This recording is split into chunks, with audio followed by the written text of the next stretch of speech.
again, everybody, and welcome to another thrill-packed episode of the Jim Cornette Experience. Today, convince Vince to open the fence and pay him a few pence. Plus, Ricochet wins the most delusional wrestler trophy, and so much more. And joining me, not Hawaiian Brian, the podcasting line, etc., etc. He's on assignment today, back on the drive-thru in a few days, but joining me today instead, the best-selling author, popular podcaster, and all-around Renaissance man, Brian Solomon. Hello, Brian number 2.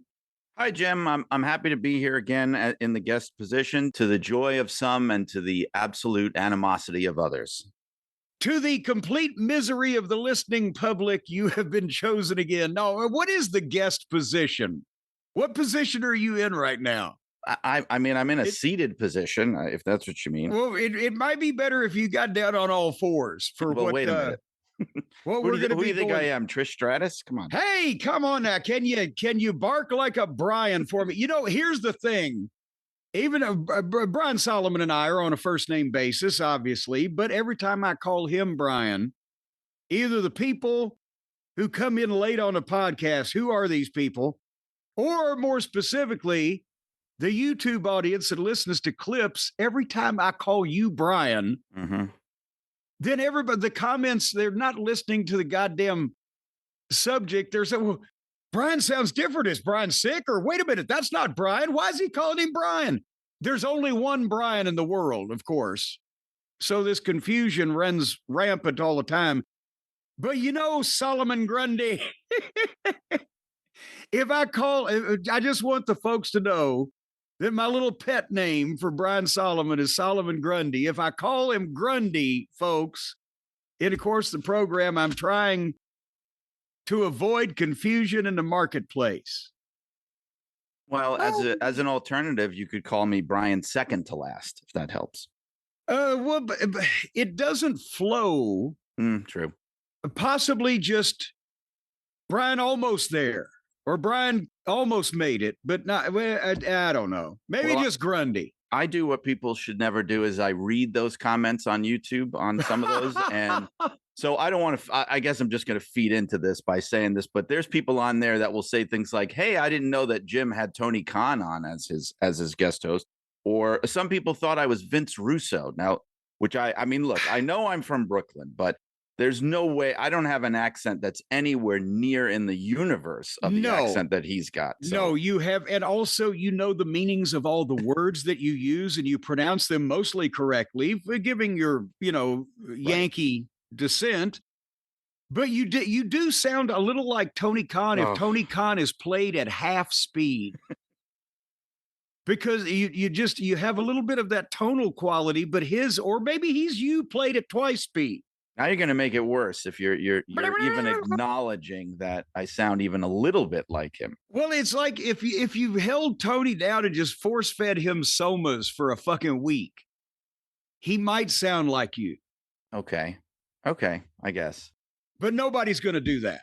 I was at a pay-per-view post-scrum, whatever they call it, one of those for one of the pay-per-views. And I actually got to ask him a question, and I think we talked about this. He gave me an answer that had to be the longest answer that I think he's ever given.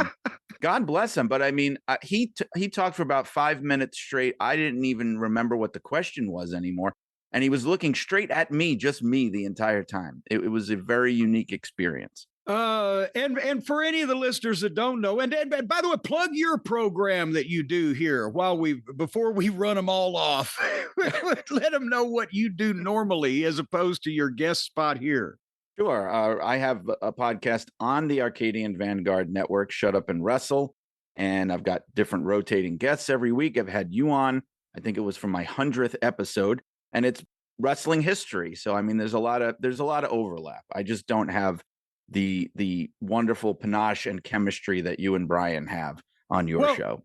Well, you have, the chemistry set that you got when you were in Connecticut is par excellence. You also have worked for the Evil Empire in the past and have experience with a few of the people we're going to talk about today, and etc. But nevertheless, before we get into any kind of wrestling, just real quick, I forget you still live up there in the Great White North.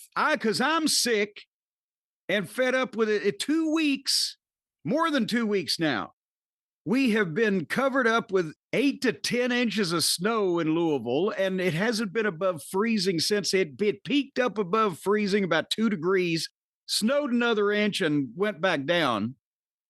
And we're finally going to get allegedly melted off this week. Monday, Tuesday, Wednesday, Thursday is going to be all above freezing, and then we'll have a giant slushy going on.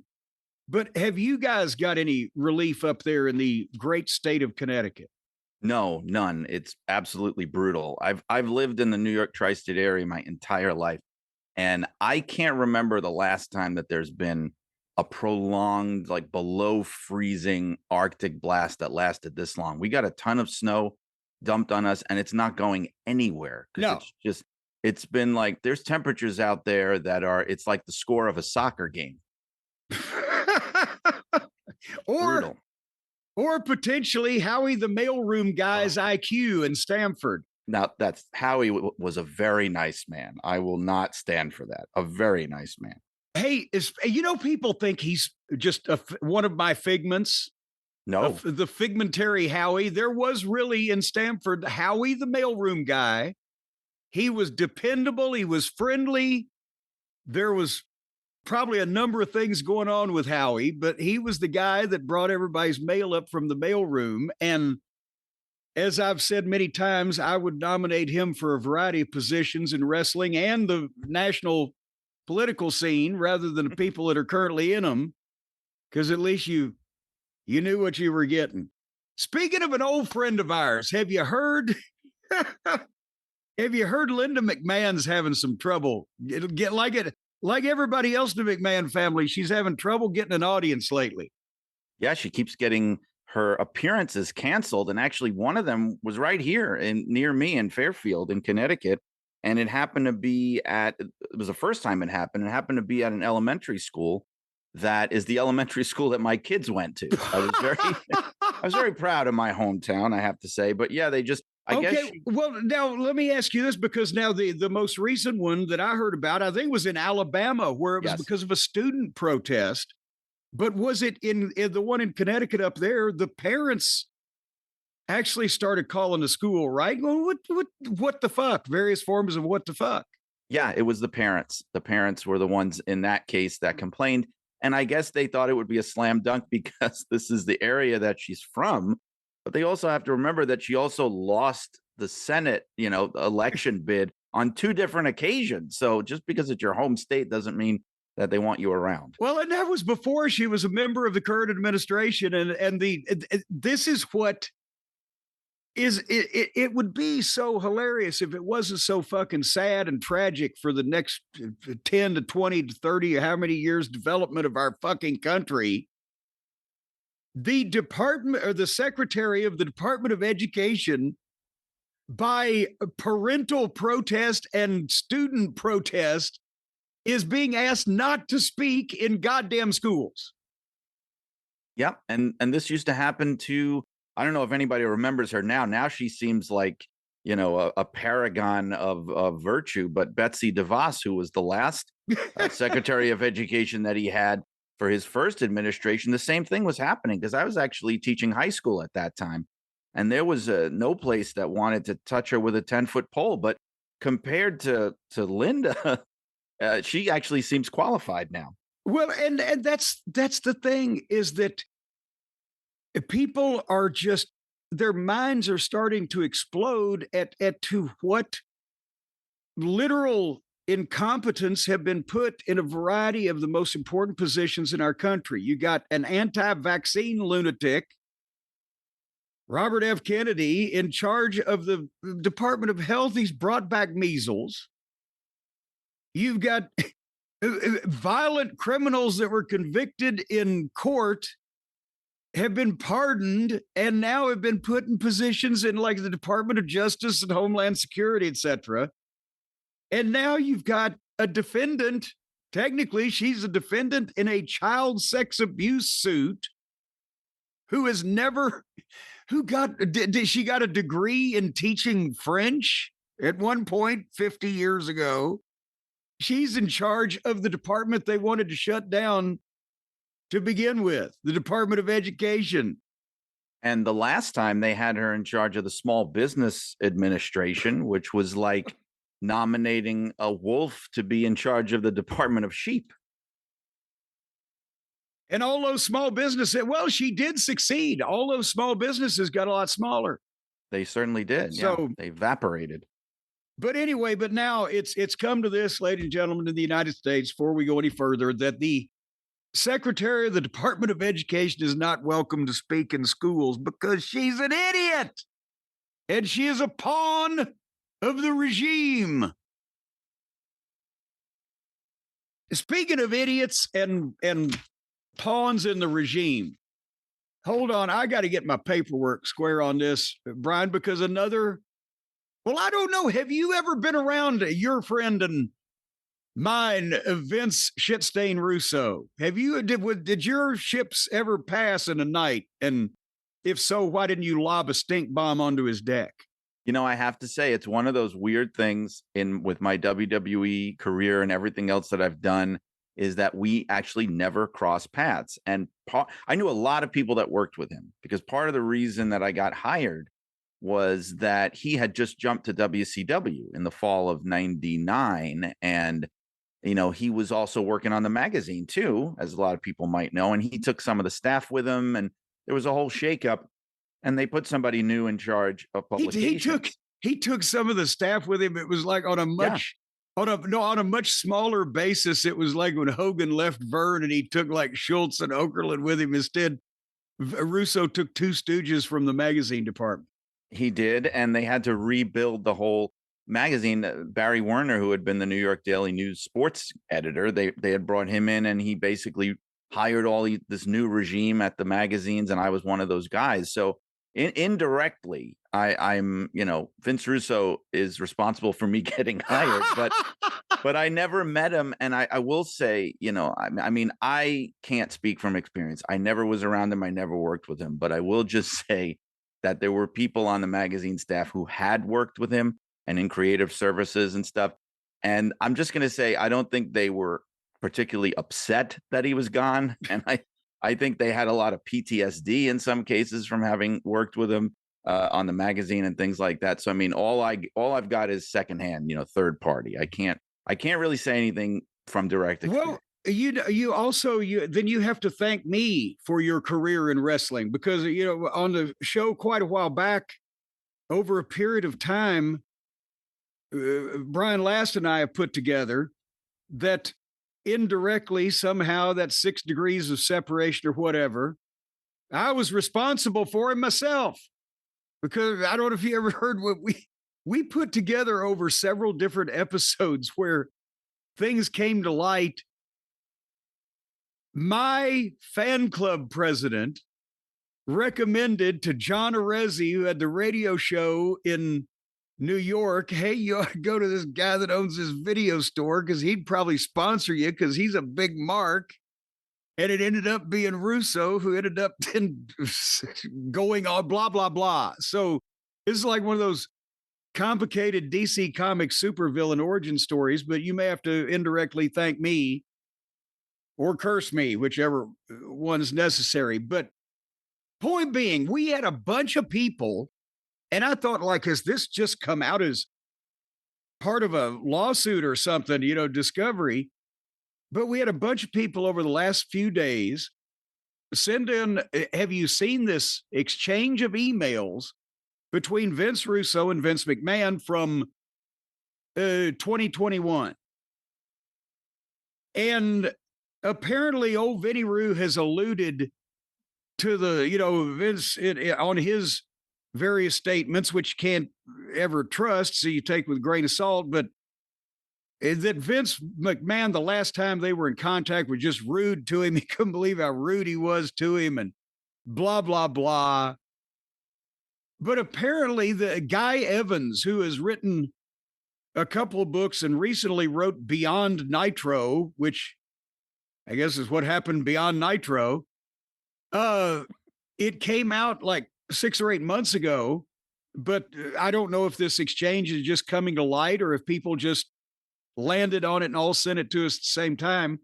But he had researched that period of time for all of these individuals and has the email exchange between Vince McMahon and Vince Russo from 2021 that Vinny Roo has only alluded to beforehand. Would you like to hear this, Brian? I definitely would, but I'm wondering how he got a hold of private emails. That's kind of, I mean, I haven't seen the book, but. Well, I'm wondering if this was, he did research for the book, but is there been a lawsuit Okay. that this, I'm just asking, but this is, however, this email exchange has come to light. It's not being disputed that it is these people. Well, once you hear it, you will kind of realize it's exactly these people. Because apparently they had Russo come in to sit down for one of the WWE documentaries. And I've seen so many between Dark Side of the Ring and the WWE stuff. He's been on a few of them, but you might remember what WWE documentary he may have done some talking head stuff on a few years ago. I don't know. But he had been in and he's writing Vince McMahon an email. Vince, I recorded footage for a WWE doc this past Friday. It was a great experience. Everybody involved was professional and respectful. I know how busy you are, but I do hope you get the chance to see some of my comments. I honestly have no idea what I've ever done to never hear back from you all these years. While I'm not looking for a job, all I ever wanted to do was help out in any way I can. Peace to you and your family.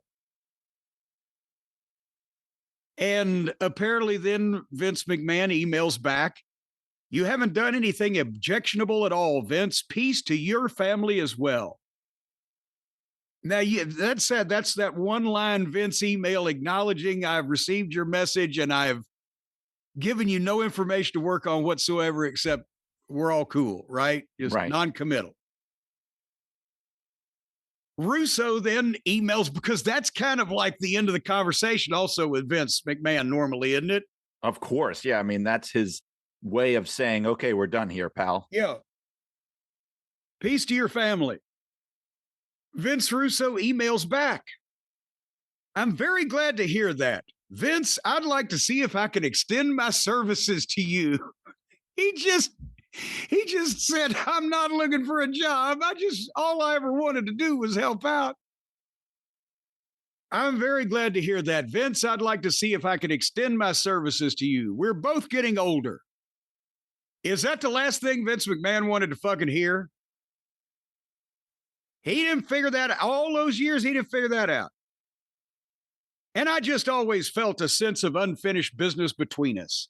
At this point in my life, I just want to give back to the fans, the industry, your company, your family, and you. I've been watching Raw weekly for over 7 years now. God damn, no wonder he's a maniac. Part of my job as a professional podcaster is to observe it, critique it, and discuss what I would have done differently. I watch the show from the perspective of a casual fan / television viewer, because that's the perspective in which I always watched it. Or if you're pitching to one of the NBA teams, you want a job as the coach, I've always looked at basketball from the stands like a mark. I look at myself as the masses, and I study what would the product need to produce to get my viewership on a weekly basis. I fully believe that in any consultant role, I could be of great value to you. I could work directly with you, even if it meant just sending in my thoughts, ideas, and insights on a weekly basis. However you think I would be most suitable in adding my 30 years of insight, knowledge, and experience to your company and product. Hope you give it some consideration. I'd love to hear your thoughts. Vince McMahon writes back, yes. The only way I'm going to know if you can help us is for you to offer ideas or critique the show for a couple of weeks. This is not offering you a job. It gives me some ideas as to potential contributions. Unquote. Are you ready for Vince Russo's reply to this? Instead of just waiting to watch the show for a couple of weeks, put some paperwork together, and then sending Vince a presentation. I am waiting to hear. He doesn't send back any criticisms or critiques or ideas or whatever. He replies immediately or soon after. Vince, the success when I worked for you came with the shift of going from traditional wrestling to mirroring society at the time. Through characters and storylines, we made everything we did seem entirely realistic. Wow. That's why casual fans bought it. Well, you always take a cement truck to a fucking Corvette. That's why casual fans bought into it by the millions. It was a television show based in reality, and they were hooked. It had something for everybody. It was must-see TV. We've come full circle. Over the past 20 years, the WWE has once again veered away from that. Today, as a television viewer, I'm seeing a straight-up wrestling show, really a house show. Oh, if I'm not into straight-up, long, continuous wrestling matches, I'm not going to watch he's talking about the WWE program under Vince. Right. Long, continuous, straight up that we all remember under the Vince era. He'd tell everybody, go 30 minutes. I'm not going to watch the show. It's that simple. Remember our pre-tapes, how we would leave the arena, find unique backstage spots? We made everything look and appear different within our own show. That kept it fresh. That's why you've experienced a drop in viewership. The only ones watching are the hardcores. They'll always watch. Apparently not. You need to get those casuals back. Vince, you trusted me once. It all begins and ends with reality. Because again, Vince Russo has always been known for presenting a completely legitimate, realistic, real product that you couldn't possibly tell was a work. Well, I've known plenty of old ladies that gave birth to hands, didn't you? It all begins and ends with reality. This approach will bring the casuals back, slowly but surely, 100% guaranteed. Tony Khan doesn't have a clue how to do this. AEW is a wrestling company. They'll only draw wrestling fans, and not all of those. WWE is a television conglomerate. You need to once again draw and welcome in the masses. In formatting, Vince, this week you went to commercial break twice, promoting 2 matches that no casual fan would ever care about. Oh, my God. You gave the viewer the opportunity to change the channel, and they did. MLB playoffs and Monday Night Football were on. You really need to get back to the strong hooks going into commercial breaks to ensure that you bring the viewers back. Did he have AI do this? Or was there AI back then? Or is he just artificially intelligent? Did you say this was 2021? 2021. I mean, this is not even reflective of what they were doing. I mean, they were actually doing pretty well. They were starting to really heat up around that time. Well, besides that, it's just generic gaga. It's yes, you need to hook the people going to break. Imagine that. Thanks for the tip. Thanks for the tip. These matches set up with weak hooks, turn them away. I know the formula to help bring back the masses. I knew it then. I know it now. I will look at this week's Raw and send you an assessment with some ideas. Okay, so if McMahon even made it through that whole goddamn thing, he's left it as, okay, I'll look at this week's Raw and send you some ideas.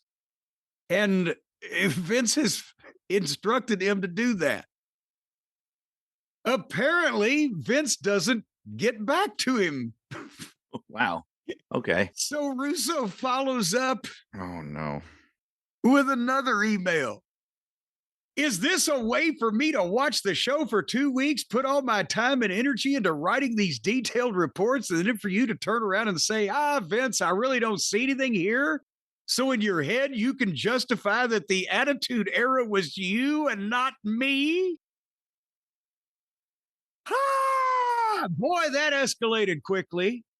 Yeah, this is like Fatal Attraction kind of thing going on. That's what he can't get out of his own way and never has, that he thinks that he was the genius behind oxygen and everything. And he's gobsmacked that people do not recognize this. And he's spent a long time trying to illustrate it to him. But anyway, the last email or last communication in this chain, in which, according to Vince Russo, the two apparently have never communicated since,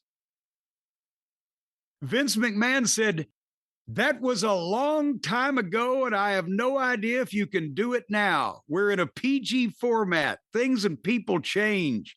You have a very high opinion of yourself and a ton of failure at WCW." And bear in mind, Vince McMahon at that point, I guarantee you, had never seen anything Vince Russo had done in TNA. No, but goddamn to you. But you know that. Right. But there were people, as you know, that used to report to him that would watch the stuff like Howard Finkel. Oh, yes. But people. I mean, he didn't think that it was in any way worthy of mentioning. He also flunked out in TNA. No, he's just like a ton of failure at WCW. That burned it right there. Vince McMahon continues, "I retract my offer to show me your suggestions for 2 weeks. If I were you, I would have jumped for an opportunity like that. That tells me all I need to know. No need to discuss anymore. I wish you well, Vince. Thanks for considering." Wow. I'm cringing. If you can, there's no video, but I'm cringing. You do? Who has ever talked to Vince McMahon like, "Oh, it was you and not me, pal"? Well, the big mistake there, again, like I'm just underlining this. I don't know the man, but just from knowing Vince, working with Vince, and listening to this, is he starts to talk to him like he is a peer. You know what I mean? Like he's trying to speak to him like an equal, like they're like they're a team, like they're Lennon and McCartney or Rogers and Hammerstein or something. And that is not how you should, even if you think that, that's not the way to approach Vince. Especially when you're sitting at home alone, waiting by the phone, motherfucker. And this guy is still the biggest businessman in the fucking only field you've ever had any fucking degree of financial success in. You don't say, "Well, Vince, we did it 20 years ago." Yeah, what have you done in the last 20 years? And I'm a fucking billionaire, is what Vince McMahon is thinking. And again, for people who are going to say, "Oh, now they're both taking up for Vince McMahon, the way he talked down." Of course he talked down to people. We've never said he didn't. We're not taking up for him, but we is reporting the facts as what existed. But here's the thing, Brian, the secret word that Vince McMahon sent back to Vince Russo is the one he's used on every wrestler, every person that he's ever done in the last 45 years he ever did business with. Opportunity. I gave you an opportunity. Is that one thing, in your opinion, from being around him, if you have shit the bed with your chances of success, if he believes he's given you an opportunity at anything, at fucking announcing, at wrestling, at fucking designing costumes, whatever, and you half-assed it or didn't take advantage of it? Yeah, that is the thing he would always say. Like, I'm going to give you an opportunity. I can't promise you X, Y, Z, but I can promise you an opportunity. And I definitely heard that. But I think also what's part of this too is I think you were there, you were around when, tell me if you remember this, they actually did rehire him for like a split second, like in 2001. Do you know what I'm talking about? Oh yeah, yes. Because I heard the news today. Oh boy. No, I had heard that. And and by the time I had to say, what the fuck, he was already out, because some way or another, he got to Vince and gave him a pitch. And Vince was pissed off I think at Stephanie, because Stephanie was in charge of the writing team at that point, or about ready to be, wasn't she? She was, yeah, and that's part of it, because I heard a story too about it. But then you tell me details. But is mine the same thing? Is that he wanted to shake them up and bring some new conflagration into things and agreed to give Russo, a chance to come in. And they universally all mutinied and said, we will not work with this fucking guy after they heard 2 hours of his ideas. But do you have details behind any of that? Yeah, I do, and I remember at the time. Did you used to get because I think you were in OVW at that time, right? Yes. Okay, this was about I think it was about '02 because Hogan was there and he comes into this. But did you used to get the company-wide emails that would go out? Would they come to you? Oh no, because I didn't have email. So Okay, there you go. Well, you're lucky because here's the thing. I didn't give a fuck if Connecticut was still on the map at that point. Well, on that day, out of the blue, there was a company-wide email that went out, and it said, "We'd like to announce that effective immediately, Vince Russo will be in charge of WWE Creative, blah, blah, blah," something to that effect. And you could just hear the sounds of about 400 people's head exploding in Titan Tower. I mean, we all had our jaws. As you know, I was in the publications department. I'm not exactly in the nerve center or anything, but we had our jaws hanging open. We're looking at each other and like, is this a joke? Is it April 1st? And I remember I worked for Shane. So I happened to see Shane, I think it was in the cafeteria or something, and he just had the shit-eating grin on his face because I think he just enjoyed the chaos. That was one thing about Shane. And I looked at him and I said, "What is this all about?" And he goes, "Oh, it's going to be great. Yeah, it's going to be great." Because also, he had his issues with Triple H and Stephanie. Right. And he's just beaming. "Oh, it's going to be great. Yeah, we can't wait to have him." I said, "Well," and one of the things I said, doesn't he have a lawsuit right now with Hulk Hogan? Because that was going on, and Hogan had just come back and was getting the big push. And he goes, "Yeah, don't worry about that. That's going to go away. We're going to take care of that. There's not going to be any lawsuit." But then what I heard was this, and I think it all happened within the span of maybe a day. I really think it was in the course of a day. So I will say this now because he's not with us anymore, and he was a dear friend on the magazine, and I know you know him, but Dennis Brent. Oh Um, yeah, yeah. so Dennis, who had also been friendly with Russo over the years, because Dennis had worked on the magazines. Well, Dennis also was friendly with everybody. I don't Right. want people to think ill of No, him by saying he no. liked that son of a bitch. No, Dennis was just the nicest guy in the world. Right. And God rest his soul. He liked everybody and he got along with everyone. But so this was a story that he told us that was told to him supposedly directly from Russo himself, that what had happened was Vince was all about it, all on board, Vince McMahon. He brought Russo to the tower. They had a big meeting one-on-one in the conference room. They were best pals again, talking about this and that. And then he said something to the effect of like, "Well, I'm going to bring in Hunter and Stephanie so we could all, the four of us, kind of hash this out and talk some ideas. And because, Stephanie's in charge of creative now and you might be working with her, blah, blah, blah." So they bring them in, and I don't know what went on in there, but one thing I know is apparently Hunter and Stephanie, as you can imagine, especially Stephanie, they did not want him there. I mean, this was her chance. The last thing she wants is for Russo to come back. So they have this talk, and then Vince McMahon says, "Okay, Vince, can you just step outside now? I just want to talk to Hunter and Stephanie alone." And and where that's going. And so Russo steps out of the room. Some time goes by, and Vince McMahon now walks out a few minutes later, alone by himself, very sober expression. And Russo comes over to him and says something like, "They buried me in there, didn't they?" And Vince goes, Yep, they sure did." And essentially that was the end of it, because Vince decided at that point to side with them, that he didn't want, I guess he didn't want to create that much of a nightmare. And I guess they had pleaded their case to the degree that he said, "This is not going to work." And it was over within the course of about one day, maybe two. Well, and of course, with all respect to Dennis Brent and his version, but possibly where he heard it from, there had already been a meeting of the people, whoever was on the creative team at that point. It wasn't like this giant, medieval fucking round table like it is today, but there was several people. They had already made their feelings known to Stephanie, so it's not like she was going to ignore the people that were all voicing the same opinion she had. So those were all represented. Yes, no, that's true. I think it was just sort of this unanimous negativity towards it. Yeah, And I think Vince the realized nattering nabobs of negativity.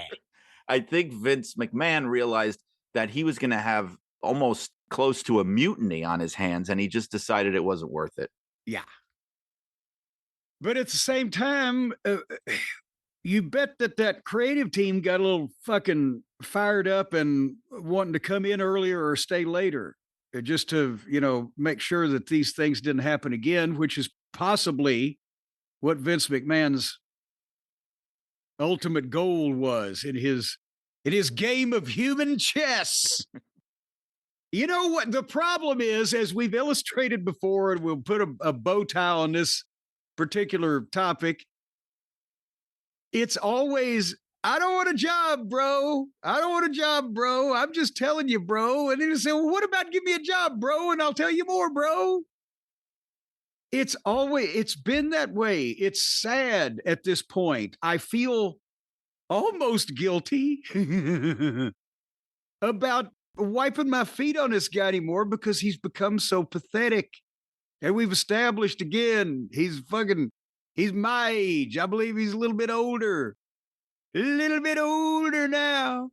Just fucking retire, stay home, speak your speaking. But no, it's done. You know, the thing is, though, Brian Solomon Grundy, I guess the biggest problem is that he still needs to eat. Because he hasn't figured out a way yet not to eat, even though he looks malnourished every time I see him. He's still got to go out and buy food, and only a short 18 months of success in a brilliant 30-year career is not going to pay for a lot of food. So he's got to continue to pay for his food. What about if we give him an opportunity, Solomon Grundy, to save money on food? Do you think we can get rid of Russo in the public eye? If we get his food for half price, do you think he'll go away? I mean, it's worth a try. I'd be surprised that you'd be that magnanimous towards him after all these years, but I can understand why. It's not going to be me.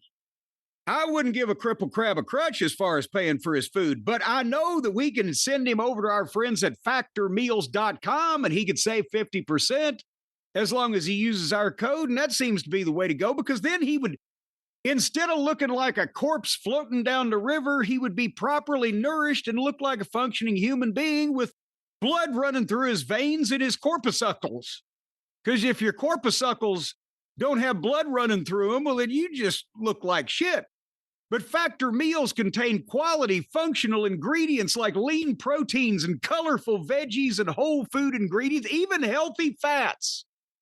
He used to be a pool shark down on fucking Floyd Street, downtown Louisville, healthy fats. And boy, not only could he just whack the balls off the table, but then he would sit there and lecture you about eating healthy. Folks, with Factor meals, there's no refined sugars, no artificial sweeteners, no refined seed oils. It's meals that fit your schedule and your goals. You can lose weight or gain weight, or fuck, if you eat enough of them, you can probably throw up if that's what you want to do. I don't think gain weight is part of it, right? I mean, what if you're undernourished? Okay, well, that's true. That's true. Look at Russo. He's a skinny fat guy. He's got no muscle tone. His skin hadn't seen the sun. It looks like the white skin on a fish's belly. But with Factor meals, you've got 100 rotating weekly meals to keep things fresh and delicious all through this cold and snowy winter. High protein, calorie smart, the Mediterranean diet. Brian Last loves the salmon. I like the filet with creamy Parmesan shrimp. And the new Muscle Pro collection supports strength and recovery. As a matter of fact, though, it does cost a little bit more in shipping because they send you a set of barbells with the weekly supply of dinners, so that way you can pump up. Although that may just been the prototype that I got. I don't know if barbells come with every meal. Yeah, I doubt it. I mean, well, you never know what you're going to get. Sometimes maybe UPS will just say, here, have some free things. I think the shipping costs would probably put them out of business. Honestly, we have to. Well, that's true. Unless they were training the guy, at the same time, like, well, here, you can train to be a wrestler, go work for this delivery company and lift the barbells that are being delivered. Folks, always fresh, never frozen, ready in about 2 minutes. So it's no prep, no stress.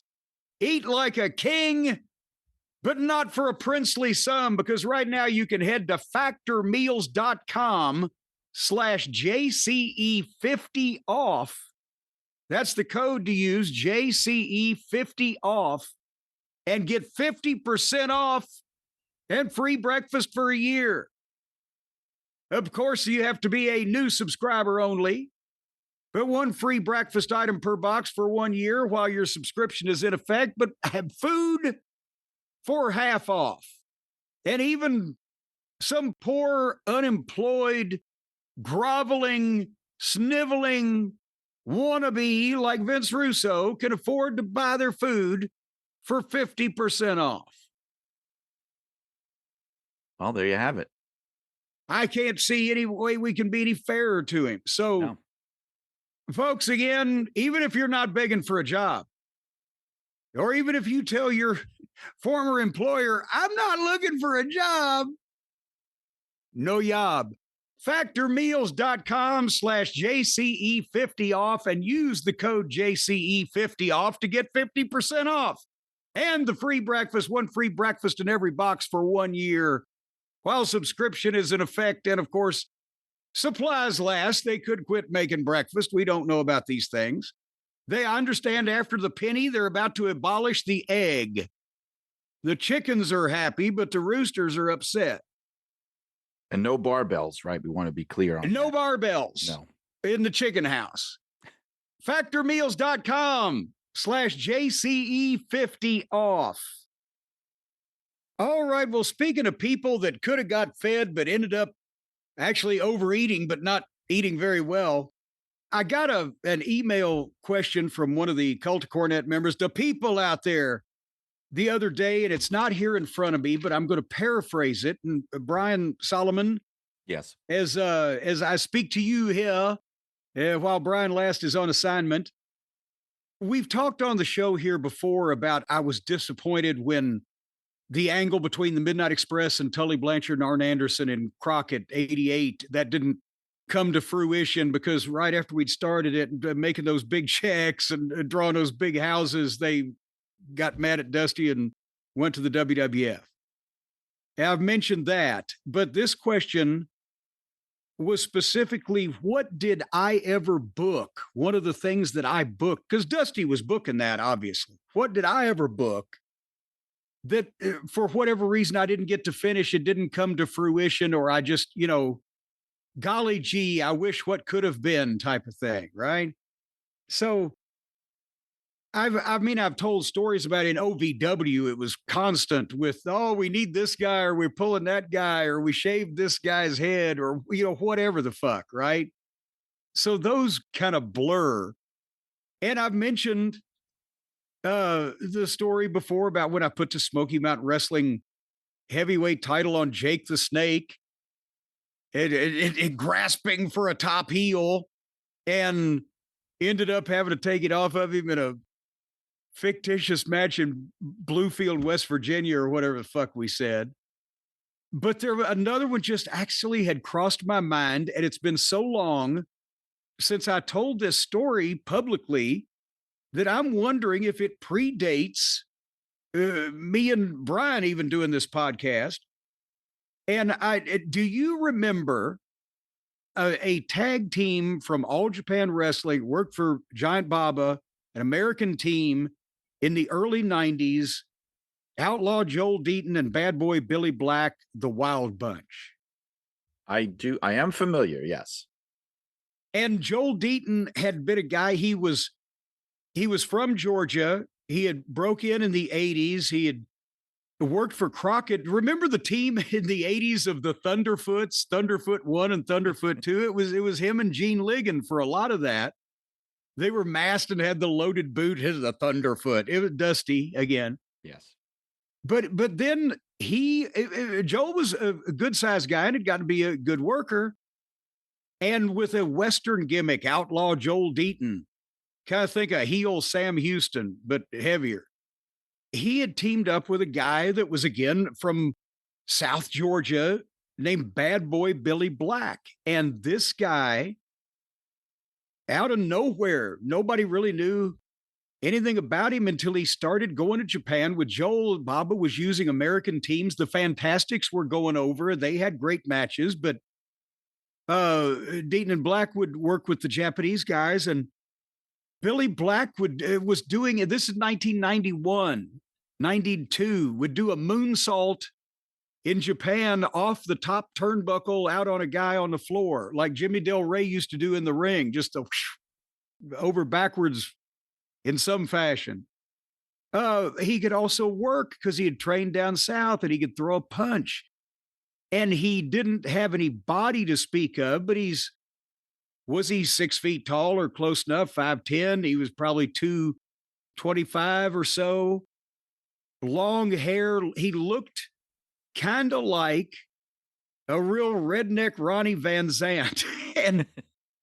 But the point is, he's doing the junior heavyweight shit, even though he's good size, as Aunt Lola used to say. And when the guy tries to backdrop him, he backflips over the guy and lands on his feet and super kick. But he can also, as I said, he can work. He can do all this shit. And I'm like, what the fuck? So when we started Smoky Mountain Wrestling, I'd known Joel Deaton, so we were having the tag team tournament. And I said, would you guys come up and make my television show and be in the tournament? And I can't remember what we even did, but they did. They were very good and worked hard. And I think they had 2 or 3 matches, whatever it was. But their primary spot was going to Japan 6 times a year. So I couldn't really use them regular, right?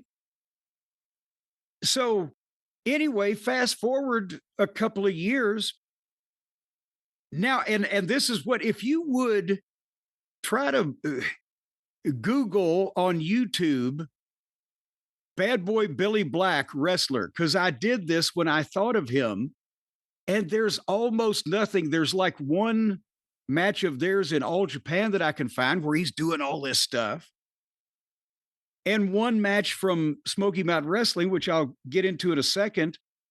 But something had happened where they lost their Japanese gig, and they weren't going to Japan anymore. And again, so the Armstrongs, those guys that were working for me, worked in Georgia Independence also. And somehow his name came up. I said, give me his fucking phone number, Bad Boy Billy Black. And I had this idea for it. And you can just throw up a fucking, hey, whenever you have found any results on YouTube, and then I can continue this in a moment. Yeah, I've got there's some Billy Black matches and things I'm seeing. I'm not seeing anything with Deaton and him. Well, see, that's the thing. There's almost nothing. Nobody has thought of this guy in so long. Yeah. But he was, at the time, the insiders were talking about him. And I called him. I said, look, I got a gimmick. And this gets to the point of answering the question, what did you book that you had hopes for that didn't come to fruition?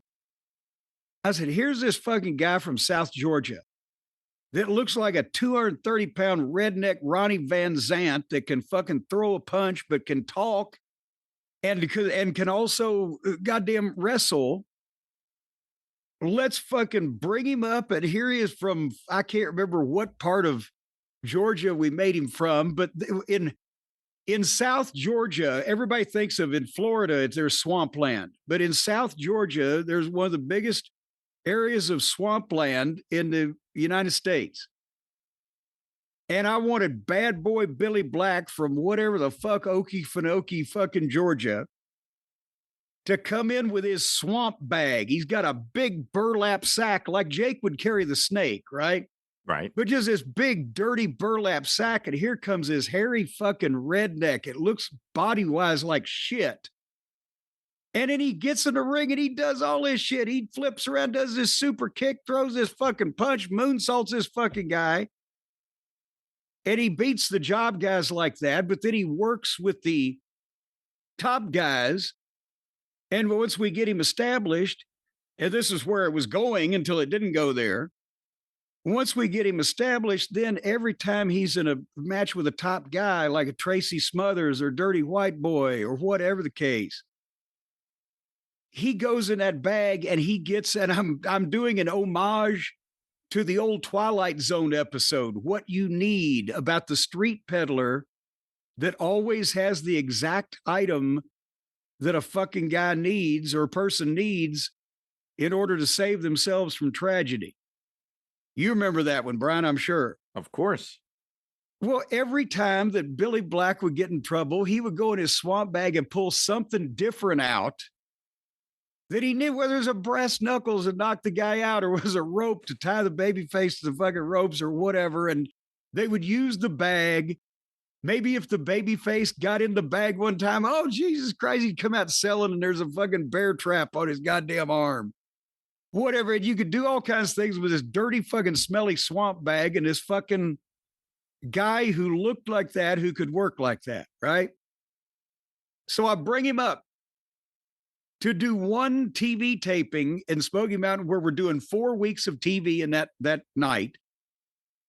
And I give him a couple of wins. I put the Beat the Champ TV title on him, right? Which there wasn't even really a belt. It was the ongoing, if you win, you're the TV champion. And if you win 6 weeks in a row, you get the cash money and blah, blah, blah. But it's something to focus on him. And I let him cut the promos. And yeah, that's right. I'm here. And blah, blah, blah, this whole 9 yards. And then I said, okay, now you're booked from now on, starting, I think it was in 10 days from then in Knoxville. And then that weekend and all the shows from now on, you're booked, Billy. Oh, this is great. This is great. Because he's never been on TV of any kind in the United States. He's been a phenomenon in Japan. And nobody else knows who the fuck he is. I very well here, I've discovered someone. And the next week he comes to Knoxville and he works the house show. And then I believe this was January, it might have been February, but 95. But I told the guys, I said, now make sure y'all leave for Barberville, Kentucky early tomorrow. Barberville is like 90 miles from goddamn Morristown. Maybe it was 100 miles from Knoxville. You go up the interstate, blah, whatever. It's 10 miles off the interstate. I said, make sure you leave early for Barberville tomorrow because it's supposed to be 2 or 3 inches of snow. Everybody, okay. Next day, Billy Black don't show up. What the fuck? Where the fuck is he gone? Next day, I think we did something or whatever the fuck it was. He didn't show up. So I call him that Monday. He's at home. I said, Bill, where the fuck did you go? Oh man, I'm a Georgia boy. I've never seen snow like that. I didn't want to get up in them Kentucky mountains and get caught in the snow. I said, what did it was 3 inches of snow? This fucking town is 10 miles off the interstate. I said, we ran goddamn. I came back, me and Brian Hildebrand came back from Beckley, West Virginia one time in a foot of fucking snow back to East Tennessee. It took us 8 hours. Goddamn. But nevertheless, I said, you what? I said, he said, yeah, I was scared I'd get stuck in the snow. I said, well, from now on, the only thing you got to worry about is getting stuck in the quicksand in the swamp because you don't need to come back. And that was all we ever saw of Billy Black. Well, there is a video here that I found. This is from that run, I'm guessing. It says March 4th, 1995, Beat the Champ TV title match. Bad Boy Billy Black versus Boo Bradley. Okay, then it was March. There you go. Yeah. Well, actually, yeah, it was. No, it may still have been February because we had 4 weeks of TV with him in the fucking can. There you go. Son of a bitch, I'd choke you. But nevertheless, the fucking point is he had that opportunity. How many guys in 1995 from Smoky Mountain Wrestling got opportunities to work in the WWF, from Sonny to Candido to Al Snow to Glenn Jacobs to the Heavenly Bodies to a variety of other people that made the connection. D'Lo ended up there. The Headbangers ended up there. I haven't thought about him in 30 years, but now that I think about it, I can't believe that he just fucking flaked on that. And now when you search, this is the point I was going to make when I was trying to find, well, what did he ever do after that? You see stuff from like 1998 or 99 or whatever of him in a rec center in Georgia somewhere in front of 200 people. Looks like he's gained 30 pounds. And that's it. And a guy with that much potential and that much talent, and he just, I don't know what the fuck he was doing in his real life, because that wasn't what he was doing for a living. Well, the first two videos on YouTube that come up are exactly what you're talking about. So there's one that says Bad Boy Billy Black and Kodiak versus the Showtime Posse, which is, and then I guess not the Kodiak Bear, who I knew from Northeast Indies, but underneath it says Benefit Show, Seekonk, Massachusetts, American Legion Post number 311. And that's from the year 2000. And, it looks like there's like about 15 people there. But then the one underneath it, this is interesting. It says July 23rd, 2011. Oh, Georgia Championship Wrestling. I'm assuming not the same Georgia Championship Wrestling. It's Tommy Wildfire Rich and Tony Atlas versus Bad Boy Billy Black and Steve the Brawler Lawler. Wow. And at that point, Billy Black would have still been the youngest guy in the ring. What year was that? 2011.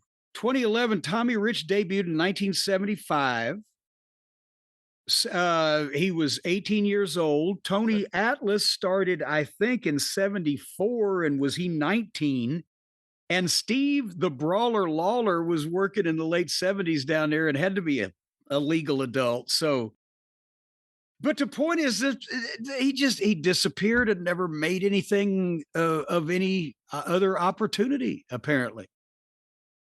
So, wow. But here's the rib. I don't know if you ever heard this. Were you reading the newsletters in the mid 90s? No, I started in 2000 when I was working at WWE. Okay. But I was hearing a lot of the stuff on hotlines and things. But here's the thing. Brian Hildebrand was responsible for being the person who would phone all the results, or not phone or fax or communicate all of the results of our matches to the various major newsletters, because we were trying to drum up publicity so we could sell our fucking VHS tapes in the mail, which we were doing. And he tried to explain, I don't know if it was to Wade Keller, who did the torch, or it might have been Uncle Dave. But they're like, where did this Billy Black go? Because they get the VHSs too. And they're like, oh, yeah, we like that. What the fuck happened to this guy? And he tried to tell the story that I just told about Billy Black not wanting to get trapped in the mountains of Kentucky in this big giant snowstorm. But however he told it or however they heard it, the story went around all the newsletters that fucking Billy Black had left the territory because he was scared of Al Snow. Well, I found something absolutely insane here, which this is on YouTube also, and it's from 1996. So this would be around the time you're talking about. September 3rd, 1996, All-Star Wrestling handheld camera footage. Billy Black versus Wahoo McDaniel. And this is on Roy Lucher's YouTube page, where he posts a lot of really obscure stuff. Wahoo McDaniel. So there you go. He was both of them still out there doing stuff. Hey, I wonder if Billy Black is still around. I know Al Snow looks, Jesus Christ, he's all jacked up these days. I wonder if we could finally book that match for the 13 newsletter fans that remember that fucking rumor. But that was, again, he left because he was afraid of Al Snow. So for anybody, I'll open up the floor to the cult of Cornette. If anybody knows whatever the fuck happened to Billy Black and what was in that swamp bag, because we never got to find out. Speaking of people who are apparently in the bag, I don't know, or apparently mentally delusional. Brian Solomon Grundy, have you been following our friend, the social media maven Ricochet on the interwebs when he's been doing his interviews and fighting with everybody on Twitter? I have. Yes, I have. Unfortunately. Yeah. You know, here's the thing.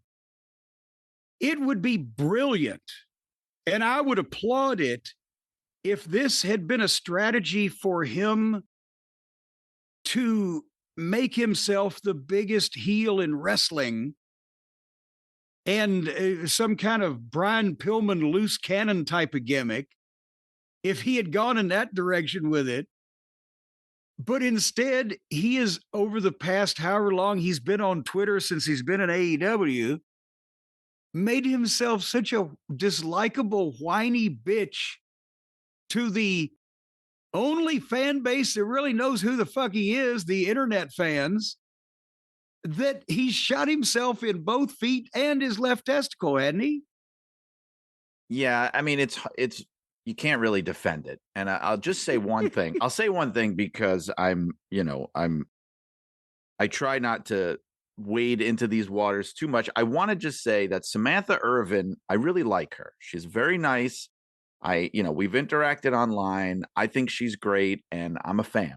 However, however, Ricochet, I will say the guy is his own worst enemy. I mean, I guess that's the best way to put it, because you see people on Twitter a lot or on social media, they just don't know when not to talk. They don't know when not to respond, not to acknowledge, not to engage, because you have to have the self-awareness to know how it makes you look.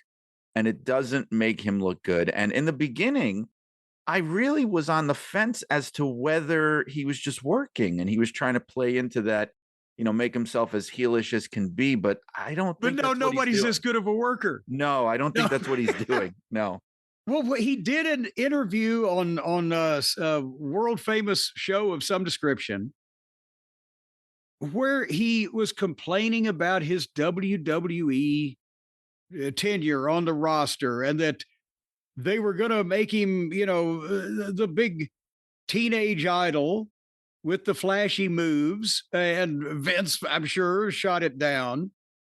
And that he's never forgotten it. And I've got a quote here because I think this explains maybe why this guy didn't work in a goddamn major league professional environment.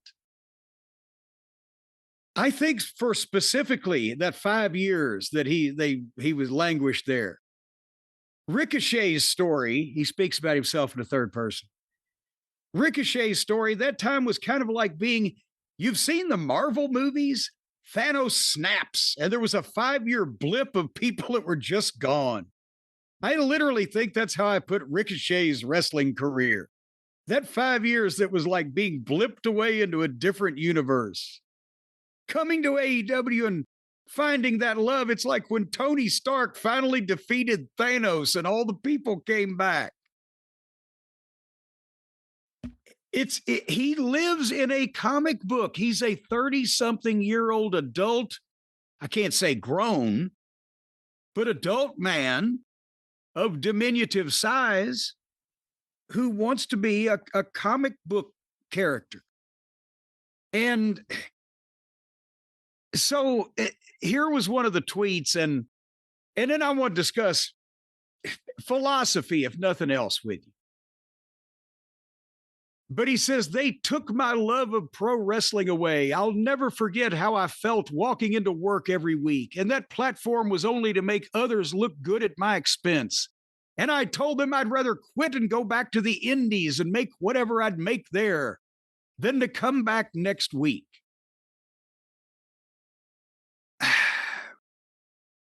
And here's the follow-up. Mm-hmm. Many discovered me at a time when where my talents and legacy were being taken advantage of by a company that didn't really care about me. However, more people have been following me since before WWE and appreciate what they know I can bring and what I can do. They no longer want to watch WWE, whatever the fuck. He's glorifying, and this is what his supporters online of the people who like that kind of thing, they're so, oh, he was so great in PWG and in Lucha Underground. He was so great. And then they destroyed his legacy in WWE. And Grundy, I say this to you: I've quit over being misused by a particular promotion. When Stan Lane and I walked out of WCW, that was the exact crux of the problem. But not because we weren't being allowed to have fantastic matches. We were still having great matches. We were just losing all of them. Mm-hmm. And unlike Mr. Ricochet, we had a track record, a legitimate track record in that very self-same company of drawing money, of drawing television ratings, of selling pay-per-views, etc., for quite a long period of time before that period of misuse and abuse that we went through. So I understand the concept of, well, goddamn, I'll take my business elsewhere. If you're a top name and you believe you can.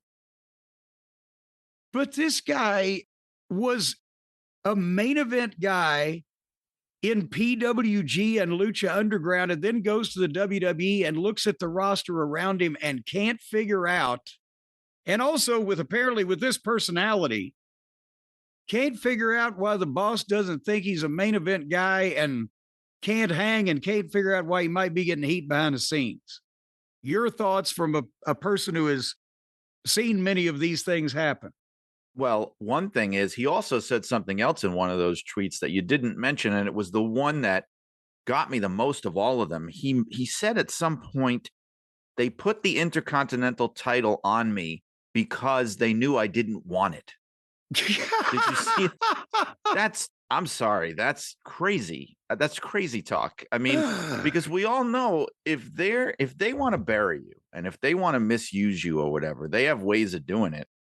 And that's not one of the ways. You know what I mean? They'll find a way to either keep you off TV or put you on TV doing ridiculous stuff. And, you know, he was kind of, I guess, trying to say that they put the title on him because it was a way of like getting him to stick around maybe longer than he wanted to. Oh, yeah. Because, well, he said he asked for his release, so they put the Intercontinental title on him. But he also tweeted, even when I was IC and US champ, they meant nothing. And also, I'd argue El Generico has a better legacy than Sami Zayn. Oh, my God.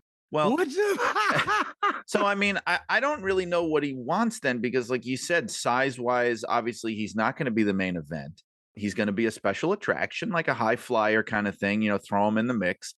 They're giving him these mid-card titles. And then on top of that, look, he even got what I thought was a really great kind of like viral moment with Logan Paul. Do you remember that? Where I've never seen anything like it. They leaped at each other from opposite turnbuckles. Oh, yes. The double leap. Yeah. Yes. I mean, that was pretty amazing. And that made the rounds. And you get the sense that if he was the kind of person that could play ball a little more, that they would have done more. You know what I mean? Sometimes you see people, I know you know this way better than I do. You see people where you go, this guy's got some talent. This guy has something on the ball here.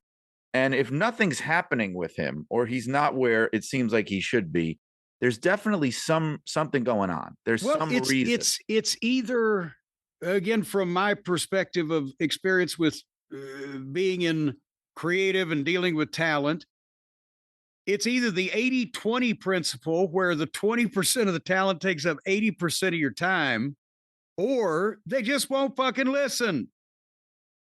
And apparently, I believe this guy fits into either at least the last category, because this is what he's thinking he's the profession he's in, and he's in that profession now where he is. But PWG was a vanity project where several of the boys got together out in Los Angeles, they're the suburbs of thereabouts, and said, let's put on our own shows. Hey, kids, we've got our own barn over here. And they would bring all their friends in to do all their spots and take all their bumps and do all their comedy. And 10 or 12 times a year, they would sell 400 tickets in a goddamn city of 10 million people. But that was the place where they all went to have artistic freedom, which is why the shit never ended. And that's where they learned all this shit. And the Buckaroos were patient zeros of that thing. And that crowd liked him. And Lucha Underground, besides the fact that he was, you might not remember, but I said this on the program a while back when he came to AEW, I'd have put a mask on his fucking ass. And that's what he was. I didn't know it. He was a masked guy in Lucha Underground. Yeah, Prince Puma, I think. Prince Puma, who was better than, once they took the mask off of him and let him start speaking to people, not only on television, but also on Twitter, he's become a big goddamn douchebag. He was kind of cool that way, but still, it was Lucha Underground. This was a sci-fi television show with wrestling matches in it. They had murders and teleportations and whatever the fuck. And this is, in no way were any of these people fucking stars of any consequence in professional wrestling. And he goes into WWE, obviously, we can see now, thinking, well, I need to be the guy around here because I can do the 880-degree cannonball. What the Well, they let him keep his name too, which was, I thought, unusual. I mean, because he'd been wrestling as Ricochet already.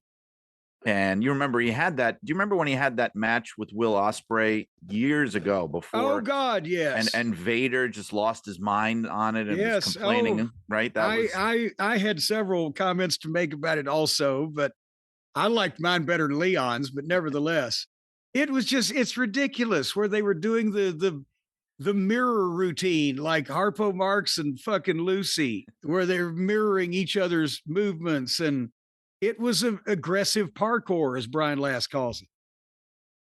But that's the point with this guy. I can understand if you had a track record, if AEW had brought in CM Punk and instead of to big fanfare, they had booked him in the middle in one of the interchangeable groups or a member of the Dark Order, then yeah, in that case, that's a guy who said, no, you know what? Fuck you. I'm done here. We'll see you later.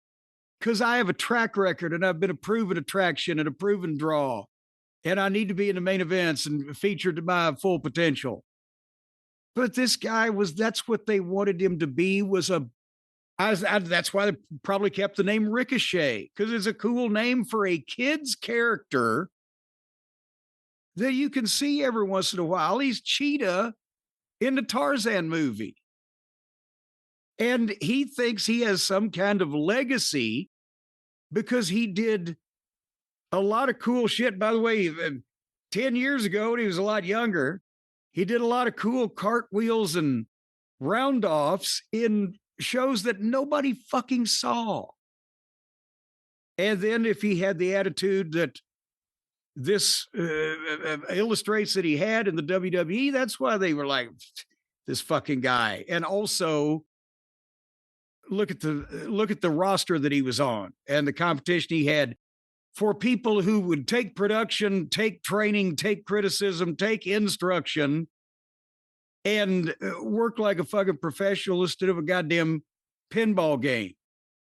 Well, I didn't really appreciate until after the fact, until now, how much, I guess, heat he had when he was there, or how much he was sort of resented, because I guess in the wake of him putting all these tweets out, there were people that were posting videos that I don't even remember seeing. I don't know if you saw, there was one where he's in the ring with Drew McIntyre and Baron Corbin. You know what I'm talking about? Does this ring a bell? No. Okay, but here's the thing.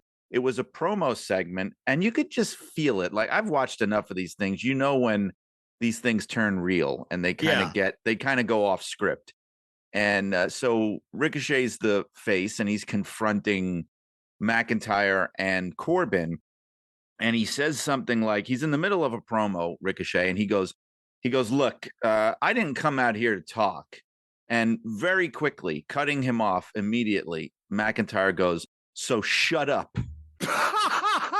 And the thing is, Corbin just starts to chuckle, and you could tell he's not that good of an actor. He's breaking, he's chuckling, and the look on poor Ricochet's face, it was such a look of like deer in the headlights. Like, why did you just do that to me? Like, I am absolutely exposed out here. Just this very sad, he had this very sad, defeated expression on his face, and you could tell that they just humiliated him. And when you watch that now, you think, okay, this is a guy who probably didn't have a lot of friends backstage.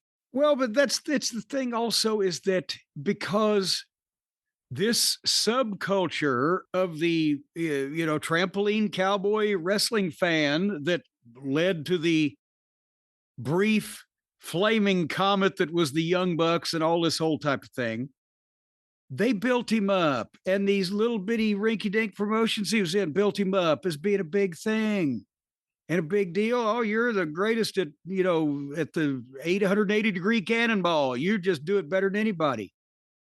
And if that's the kind of business he wanted to be in, then he wasn't going to work in the WWE anyway. If he wasn't willing to use his talent to do actual wrestling as opposed to this foolishness. But he, unlike almost anybody else in the history of the wrestling business, has basically found a multi-million-dollar version of PWG. It's a, hey, kids, let's put on a show promotion with a billionaire who will pay guys who can't generate television ratings, who cannot sell tickets to live shows, who cannot fucking be featured on pay-per-view and make a difference, and who are even disliked even by a lot of the fucking hardcore wrestling fans just because he's such a douchey dipshit. But he gets to go out there and do his phony shit and his bad promos and act like a big-time wrestler and make a fortune at it. So, of course, he's going to knock the last company he was with because they wouldn't let him play on company time. But this is the way a lot of these guys look at the wrestling business these days. And that's why it's so hard sometimes. Some of the people that don't fit, and of course the WWE ain't perfect. We all know that. But if you want to be a star on a major level in today's environment, that's where you got to go. Or as I always wonder, why does anybody want to do this shit anymore? The only people we get into the fucking business are the people that want to do the flippy shit because they somehow seem to be the markiest. But it's a long way to the top if you want to rock and roll, and it's a long way from selling 400 tickets in a city of 10 million people for a boys' Mark vanity project to actually being able to do something on a national television stage for a billionaire boys' Mark project. Well, in that case, let me ask you this. Given what he was saying about WWE and how he felt there and how it was going, and now given how he's being presented in AEW, and I'm sure the money, would you say that he made the right choice or not, doing what he did? Well, God, yes. Because again, Tony's going to pay him whatever he paid him. Remember when he came into AEW, he was supposed to be a game changer. Oh, here's the latest game changer. But Tony's going to pay him all this money, whether he works or not. If he gets hurt, he gets paid. If he just gets taken off TV because Tony can't figure out what to do, he gets paid. He can do his own matches. That's the problem. That's why he's gotten under instead of over in a period of time that we've been seeing him responsible for his own fucking destiny. Is he does bad interviews and has stupid fucking matches and annoys people and annoys them with his goddamn abrasive and snooty personality on the interwebs. And that's why I definitely think he made the best choice, because the WWE didn't look like they wanted to fucking use him in a main event, but they also wouldn't let him play on company time. Well, they put the speed title on him, which that's almost like a backhanded compliment in a way. Yeah, it's like, can you get your match over with in 5 minutes or less? Right. We're going to give you the title that they wrestle for on Twitter videos, at the time. But I guess that was the thing. They figured, is there any way that we can make him make his matches any shorter than they are now? And I don't know if it's just me, but when he's out there now, even in AEW, and obviously they're featuring him more than WWE did, and they've got another title on him again and all this stuff. But it feels like the audience even there, I mean, yes, he's a heel, so they're going to be taunting him and things, but it almost feels like they're kind of making fun of him, and not in a typical heel way. It's almost like they're making fun of him the way you give like a kid a wedgie in high school. You know what I mean? Like the way he's the fucking fall guy for the butt of the audience jokes. Yes. You know what he needs, don't you, Brian? No, you're not going to tell me he needs to eat, are you? No, he needs to get charged up. He needs some energy. He needs some pep in his step. He needs some vim and vigor. Maybe we could figure out some way to plug him into the brand new Ridge magnetic power bank. Have you seen this fine piece of merchandise? Well, you'll have to fill me in on it. I don't get all this swag stuff that you and Brian get. So. Well, see, this is exactly what you need then. And I can tell you how you can save some money on it, because, in today's everyday life, you got to charge a bunch of shit. Now, me, I'm old fashioned. Anything that doesn't plug into the wall in those two little holes there, well, I don't know how the fuck it works. But everybody else in the world, Brian, how many things do you have to plug? You got to plug in charge up your laptop, right? Right. And you got to charge up your cell phone, right? That's right. And you got to charge up various other items around your home these days. Stacy even got a daggum egg whipper that has a USB cord port thingy that you got to charge up. You got to charge almost everything that you touch. And don't even get me started with the Diddlator Mach 3. That thing can dim the lights in a neighborhood. But they all have different charging cords. Have you noticed that too? Your watch, your little smart watch. You got to plug all this stuff in. You got to have cords hanging out your ass. And they will pull you over at TSA security at an airport if you've got too many cords hanging out of your ass. You look suspicious. But that time is over, because just like our friends at Ridge have revolutionized the wallet, now they have been game changers for the portable charging industry, folks, because the Ridge 5-in-1 travel power bank has built-in cables and lets you charge all of your devices at the same time with just one power bank. The Apple Watch charger, the MagSafe wireless charging, the Lightning, the USB-C. The USDA even approved this. It's Prime or Choice. Everything you need to charge all in one premium device. And with 20 watts of power, it charges your phone as fast as it can possibly be charged.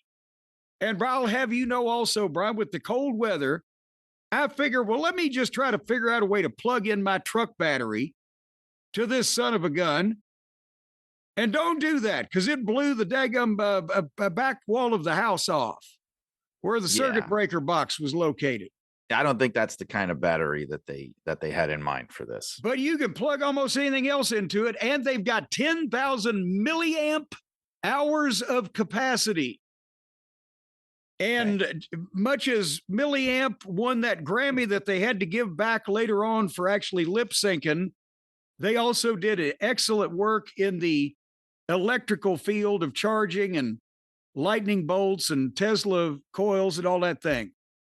And the MagSafe compatible wireless charging, you can keep it magnetically attached to the back of your iPhone. So you can just stick this on the phone, and then you got the thing in the phone in your hand, and you're walking down the street. It just, if you take long walks, you might end up with a neck ache. But they look great. They're in matte olive, base camp orange, and matte black. I don't know why orange had to stay at the base camp instead of hitting the mats.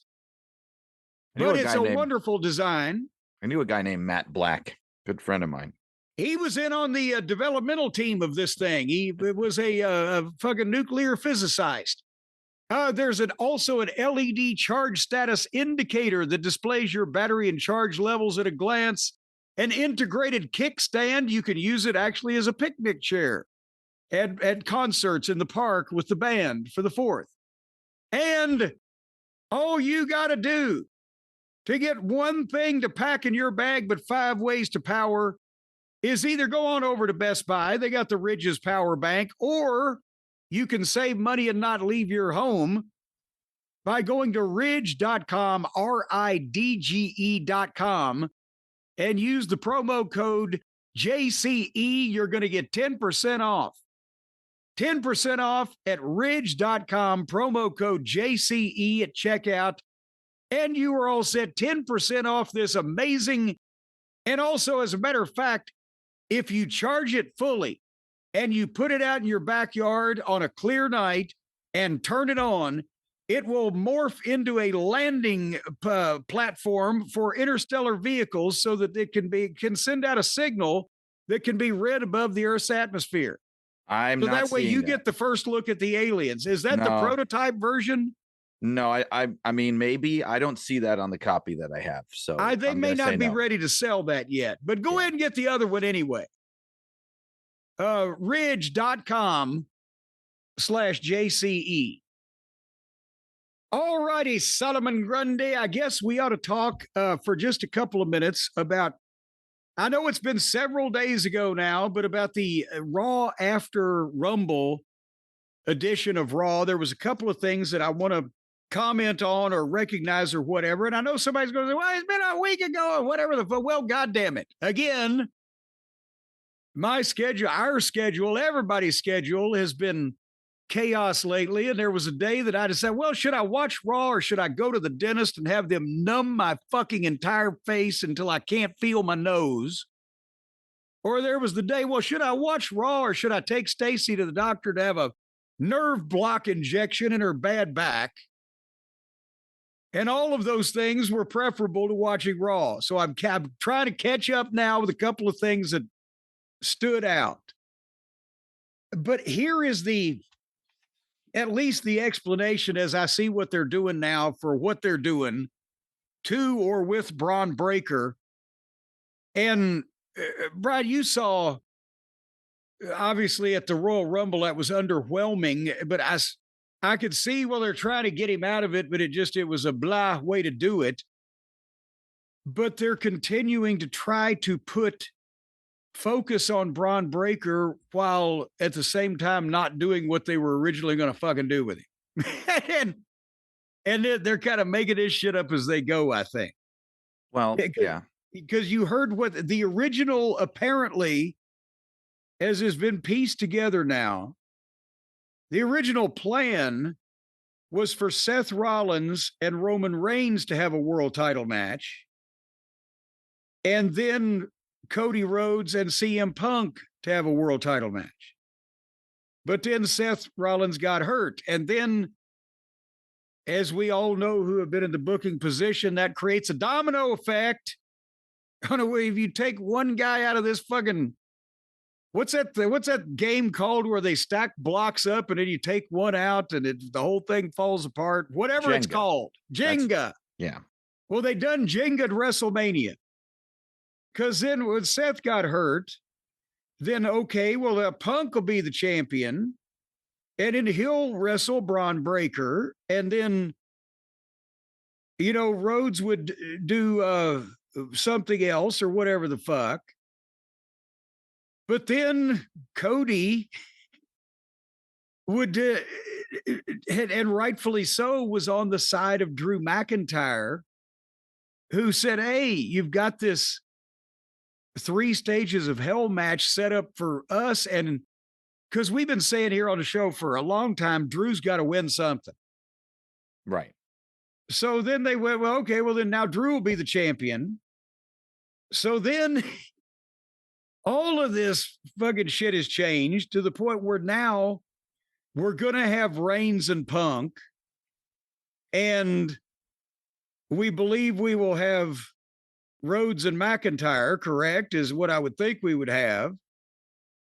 And Braun Breaker is he got left out of the fucking party because he didn't have a date. So it's the same thing as when Austin got his neck injury the first time. Well, really either time. That we tried to keep him on television and featured, causing chaos, interfered in shit, cutting promos, doing as much as we could with him without actually having him wrestle and hurt himself. In this case, since they flummoxed the direction that Braun was originally going in, now they're trying to keep focus on him. And hopefully Seth Rollins will be back in time for WrestleMania, and maybe they're optimistic of that, so that they can have Seth Rollins and Braun Breaker in one of the feature matches. Henceforth is why the fucking masked man did the stomp, because they wanted people to think it was Seth, and also because Heyman kept screaming, that was Seth, that was Seth. There was a clue, right?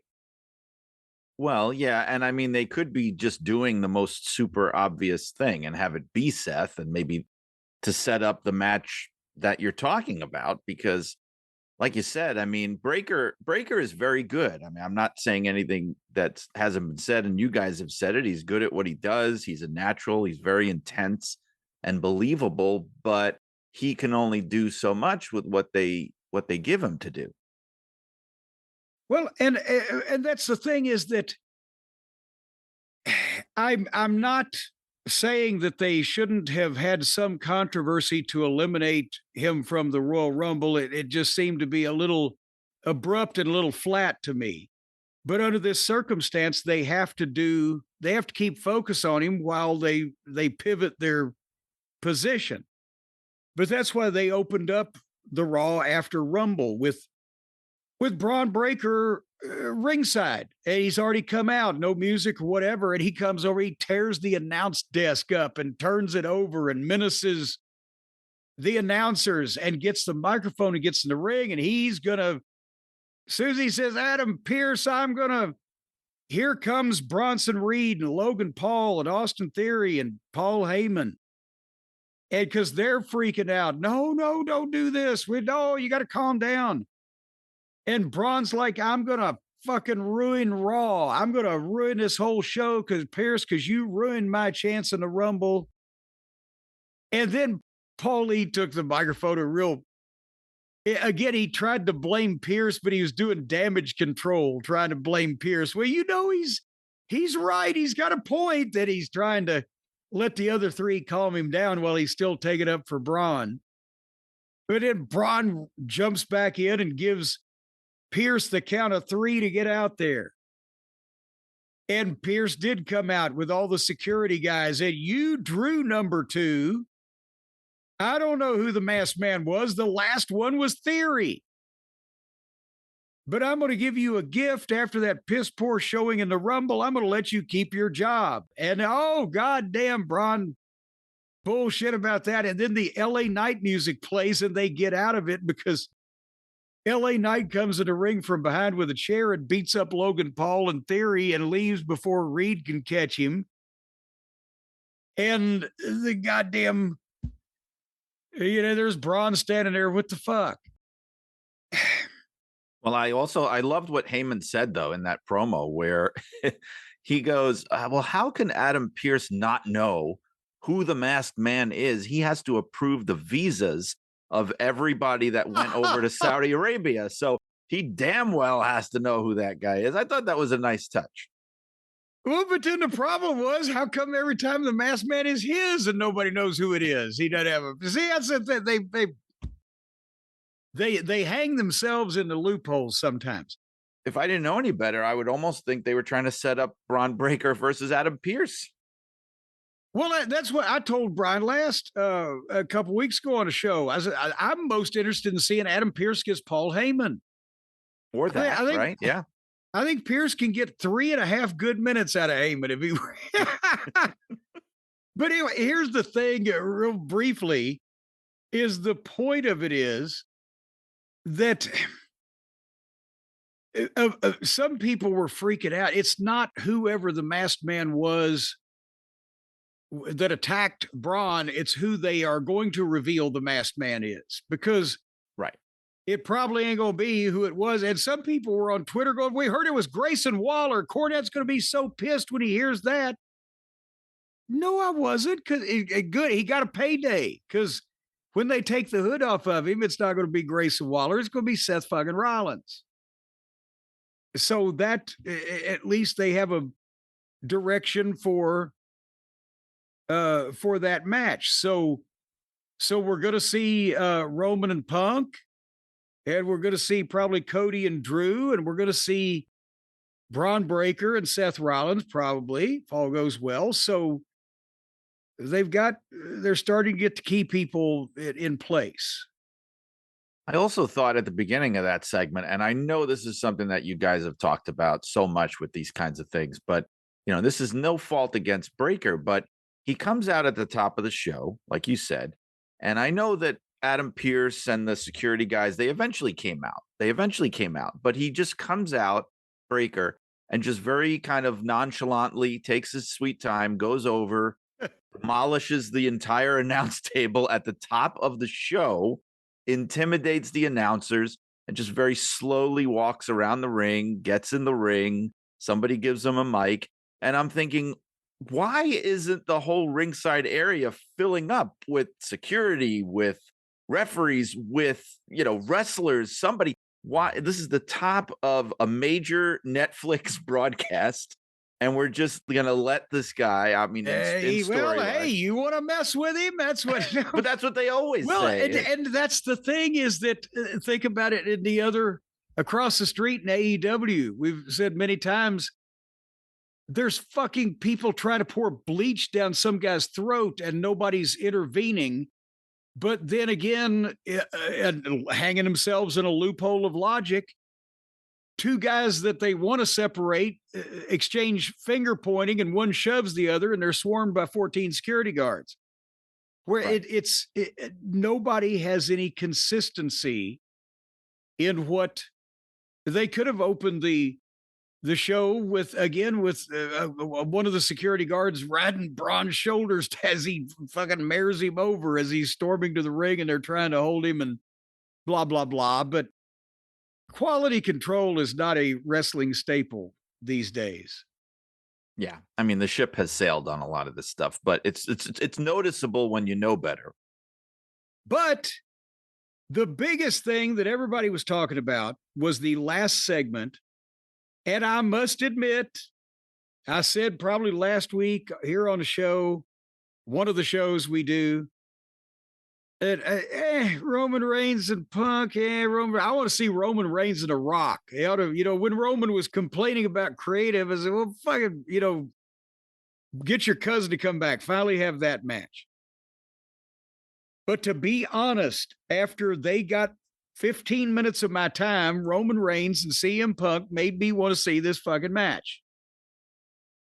And it in terms of star power, in terms of promo ability, in terms of just what they made out of it and the various stories they can tell out of this promo that they did, I think that's as good a main event for a night of WrestleMania as you're going to have at this point at this stage of the game. Yeah, I think that's a natural WrestleMania main event. I mean, they kind of spoiled it a little bit because they had that dumb triple threat last year where they stuffed Seth Rollins in there with the two of them. I mean, it should have just been one-on-one then. but I think a match of that size is tailor-made for WrestleMania. I don't have a problem with that match. Well, and because they've pretty much lost the ability to have Seth and Roman, at least for the short term, because with Roman's limited schedule, and also when Seth comes back, he's going to be a Raven babyface. And why would you want to get in the way of that? Because they're going to be happy he's back from the injury. But nevertheless, Roman Reigns came out. It's Philadelphia too, so they were with the references. And, again, it's a lot of singing and milking on his entrance, but they view him as a star. And he went over his big wins and losses in Philly. And he's a great promo because he's got conviction. He's true to his presentation. He speaks like that he should. He speaks like he looks. Everything about Roman Reigns kind of fits, right? Plus, he spent time at the Heyman. I can't say the Heyman Learning Tree. Paul has to sit down more at the Heyman Buddha Learning Tree. And he basically asked the people, hey, I got a decision to make. Do you want me to go after the title that I made? And the fans already started chanting CM Punk. So he said, you don't want me versus Drew? No, no, no. So you prefer Punk? Yeah, huge pop. And as soon as he's got that far, Mussolini returning to Philly. The whole crowd sang the song. They got a big, it's clobbering time. And from the start of this is what, again, I always preach. When you guys, especially if it's heels versus heels or baby faces versus baby faces, you can do that if the guys maintain truth to their presentation. These guys were not saying anything that they wouldn't say if CM Punk was the person he's supposed to be and Roman Reigns is the person he's supposed to be on television. They're both heroes, but they have a personal dislike. And it's not, so you're going to have to pick a side here, but for a match this big, that's what part of the interest is. But Punk just doesn't suddenly become a heel instead. Shut up, you people of Philadelphia, or Reigns, either one. It's personal between the two of them rather than something that's concocted to get heat one way or the other. And Punk is, he said, you're a visitor here on my show. And, they made fun of him booing Roman and Drew. But Roman told Punk, hey, Drew's 4 times your size. And they went back and forth in a pointed way and stepped on each other enough, I'm sure by hopefully mutual agreement, that it became personal. That Roman said the bloodline is the only reason at Punk that you had a show to come back to. And Punk says, Roman, you manipulated your cousins and a bunch of people into thinking you'd built something, but you just held the company hostage. And Punk illustrated how Roman Reigns followed in his footsteps and said, just because you did it longer doesn't mean you did it better. You choose to be a part-timer and I choose to go to 10 countries in 3 weeks. And Punk, when he laid it out, and Punk is more verbose, and he should be. I'm not saying Roman Reigns is not a good promo, but he keeps it shorter, and that fits his personality. But Punk out baby-faced him and got a pop and was condescending at the same time while Roman had that serious, I'm not happy face. And then Roman answered back and said, you took a 10-year vacation. You're going to talk about me being part-time. And he laughed at the idea he learned from Punk. I okayed you being brought back. and you took my wise man and brainwashed my cousins. And that may have been the promo that I liked best from Roman Reigns that I've heard, where just for a couple minutes, he just came back on Punk and he just blistered him. And he basically says, I'm picking you because I hate you. And WrestleMania, you will acknowledge me. So that to me, that this was a money fucking deal, I think. They're both great at what they do. And you didn't mention when I loved when Reigns called out the friendship bracelet thing where he goes, oh, that's right. Because Yeah. they were talking about McIntyre, should I wrestle McIntyre and all this stuff? And he said the thing, he's like 3 times your size. And then Reigns goes, look, I already beat that guy 10 ways to Sunday. Now, we could argue whether that devalues Drew McIntyre a little bit as the champ. But then he goes, yeah, and I remember you and him were fighting over some stupid bracelet. I think it's the one that you're wearing right now. And it was. And that made my wife laugh in the other room. I could hear her laughing. So that's an accomplishment. But what I liked was there was a little bit of the back and forth, especially when Punk was talking about, I brought you in here because the Shield first started as his kind of like his muscle, his bodyguard. That's right. And he referenced that. It reminded me, I have to say, one of my favorite movies is Goodfellas. And if you're familiar with it, the famous Shinebox scene. Do you know what I'm talking about? Yes. Okay. Where you've got this character who's Joe Pesci's character who there's a mob boss who gets out of jail. He's been in jail a long time. He used to be somebody. And when he was free years ago, the Joe Pesci character was just a little punk kid and shining people's shoes and things like that. And he makes the mistake of still talking to him as if he's that kid. And Pesci's character goes, look, I don't know if you heard, but I don't shine shoes no more. And it was kind of like that, where it was Reigns saying, look, this isn't 2012. If you haven't noticed, I'm the guy that runs this show now, not you. You're talking about 2013. I'm talking about right now. And, it was really, it had that, like you said, they're acting, obviously we know it's an angle, but they're acting in a manner that fits who we know them to be. Yeah.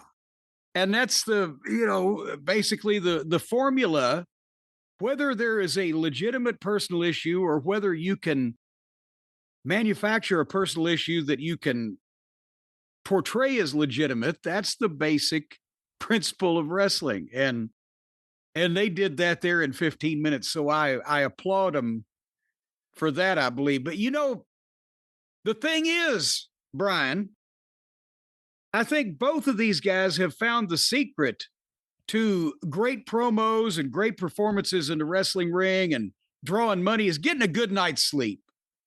Don't you think that improves everybody's life in almost every facet is when they're able to get a good night's sleep? I think so. I mean, usually I am during these shows while I'm watching them. Well, there you go. But see, they can't be because they've got to be up to put us to sleep. So I know, Punk used to sleep in like the back of his car when he was working for Ian Rotten, and Roman Reigns used to sleep on goddamn thatched roofs on huts in the Samoan Islands. And now they've all grown up and they sleep in $1 million homes, but they've got something in common. I know they do. Punk, we know he's a listener to the show, and I bet Roman Reigns does it on the down low, but I bet you they have used our code to get a good mattress that they can have a good night's sleep on from our friends over at Helix Sleep. I just know that they have. And I think it's something that everybody should do because, folks, again, no matter how you like to sleep, on your back, on your side, on your stomach, on your head, with various implements hooked up to you to keep you monitored and make sure that you're making it through the night however you like to sleep, you will sleep like you're on a slab in a morgue and on a Helix Sleep mattress because you won't know where you are. You'll just be out there in slumberland. Folks, all you got to do is go to helixsleep.com, Helix, and take that Helix quiz. And Brian, Solomon, you've taken the Helix quiz before, just simple things, questions about how you like to sleep and do you sweat at night and how many times you're going to be getting up and down to piss and how many mistresses you're going to be bringing over to the house while your wife is out of town on vacation to see Aunt Marge. Nope. Maybe that's another questionnaire I'm thinking about. I don't know who you've been talking to, but I'm gonna deny any knowledge of what you're saying. Yeah, well, I think that was a different questionnaire, but Helix is the most award-winning mattress brand. And they've got free shipping and seamless delivery. They'll deliver the mattress right to your door, free shipping in the United States. Can you imagine how much you would have to pay somebody to pick up the box with the Helix Sleep mattress, which comes, by the way, compact and poof, it comes to life.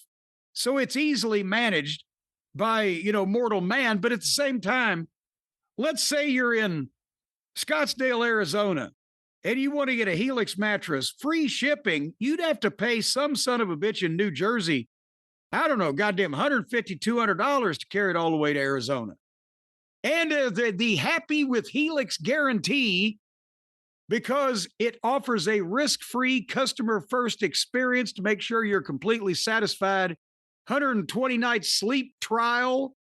If you haven't gone to sleep after 120 nights, you can return this son of a gun. And there's a limited lifetime warranty because, after all, folks, aren't all of our lifetimes limited? But right now, you can save money. And not only that, you can save big money, 27% off site-wide when you go to helixsleep.com/JCE. You're going to get 27% off site-wide. So buy multiple mattresses. Brian, as a matter of fact, how many kids you got now? I've got 3. Well, then you can buy like 5 mattresses, one for you, one for all 3 kids, and one for your wife because she don't want any more kids. Yeah, And you could actually get a free mattress if you got 27% off 5 of them. Well, do the math there because I can't. no, I'm not good at math. Well, I'll tell you this, folks. You don't have to be good at math to get a good night's sleep. All you have to do is get a Helix Sleep mattress and just lay down and let them do the rest. You don't even have to consume mass quantities of alcohol or sleep aids like you normally do. Just take a snort of Applejack and just stretch out. helixsleep.com/JCE, 27% off. All right. Well, I guess the time has come. We have to talk about this past week's offering, Wednesday, February 4th, from AEW, Tony Khan's love letter to the fans, the sickos every week. Brian Solomon Grundy. Boy, howdy.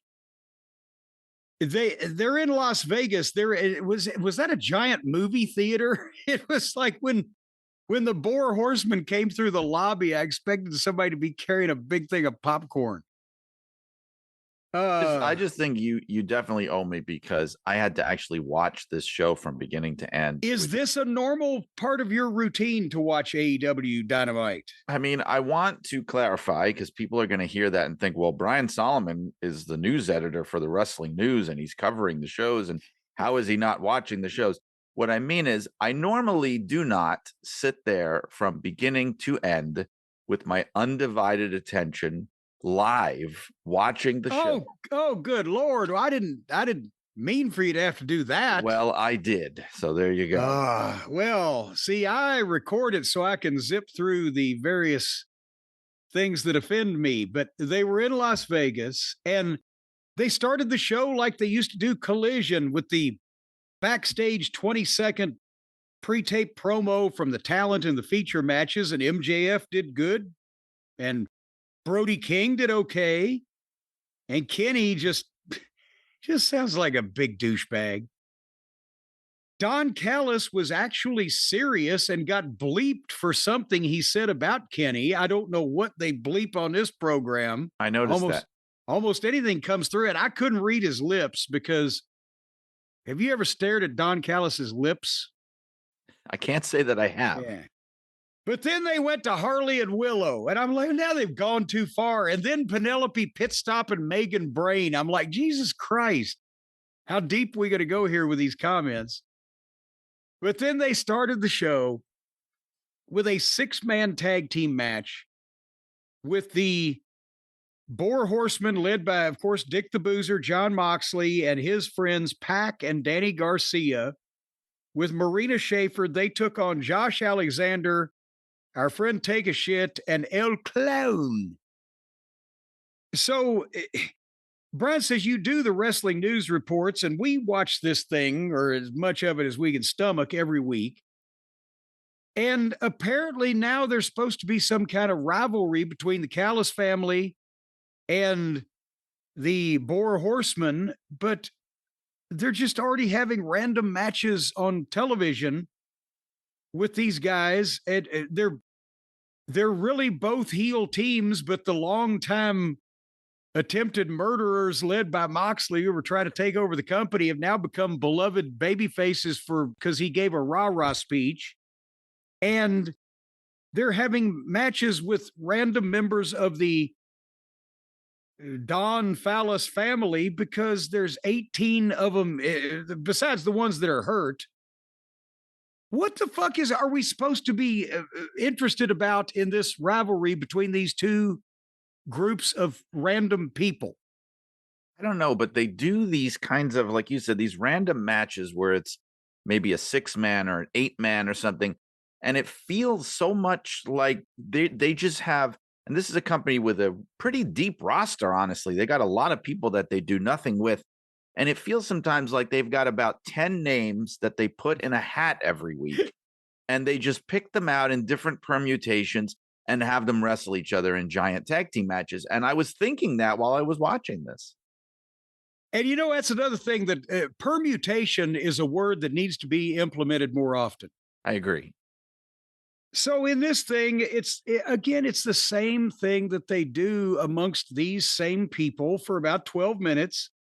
And then all three of the heels, Don's group, in full view of the referee, just hit Danny Garcia with multiple moves over and over to bam, pow, bam, boom, bam, covered him, 2 count. And then take a shit and picked him up off the mat and suplexed him. Cover 1, 2, 3. So they're supposed to be the heels in this confrontation. I know that much, that the fans are supposed to cheer for Moxley's bunch and boo these cretins. So that means that in full view of the referee, all three of the bad guys just beat one of the baby faces just unmercifully and flat in the middle of the ring. And Pretty that's much, yeah. supposed to continue. Well, I can't wait to see how they're going to get even from getting the shit kicked out of them. Just 1, 2, 3. Even a referee couldn't help them. Where do they get these finishes? It never really seems like it's thought through. And it just sort of, I mean, I know you guys have talked about it, but when you hear the stories about the agents and producers there and how they just seem to kind of throw their hands up and let these guys do what they want. And I think that's what you get when you do that. Well, and also because they do it in Japan. Because that's where everybody's heads are at. Because the same thing has happened to the wrestling industry in Japan as has happened in America. The marks took over and got in the ring, and now they just like to do moves. So, speaking of marks in the ring, for people who thought that I was going to sit through Tony Storm and Pockets in a mixed tag match with Job Guy and Job Girl, you got another thing coming. And I'm amazed at how now, because Tony Khan thinks that it's cute for Tony Storm and Pockets to do a dance routine, that he has taken Tony Storm from being maybe the most popular star they fucking had to being in a middle card mixed tag arrangement with the company mascot. I agree. And I know, I'm maybe in the minority with the people that listen to the show, but I love Tony Storm. I enjoy a lot of what she does. And I feel like she's an example of somebody that went to AEW and actually made the best of it and became something they were never going to let her be in WWE. And not only that, but doing a persona, an act that, like it or not, is not something she would ever be allowed to do in WWE. And it's look, I'm not trying to sound pretentious. She is the person who has improved her standing in life by going to AEW. That you Yes. would think off the top of your head. She's one of the few people that I could definitely say that about. And not only that, you said absolutely one of the most popular people in the company. I know you and Brian like to rip on the PWI awards that we do, of which I am a part of that organization. Oh, I don't you don't have to spill your guts and admit these things out loud, Brian. I will but say I this. know you can be outvoted though. Well, here's the thing.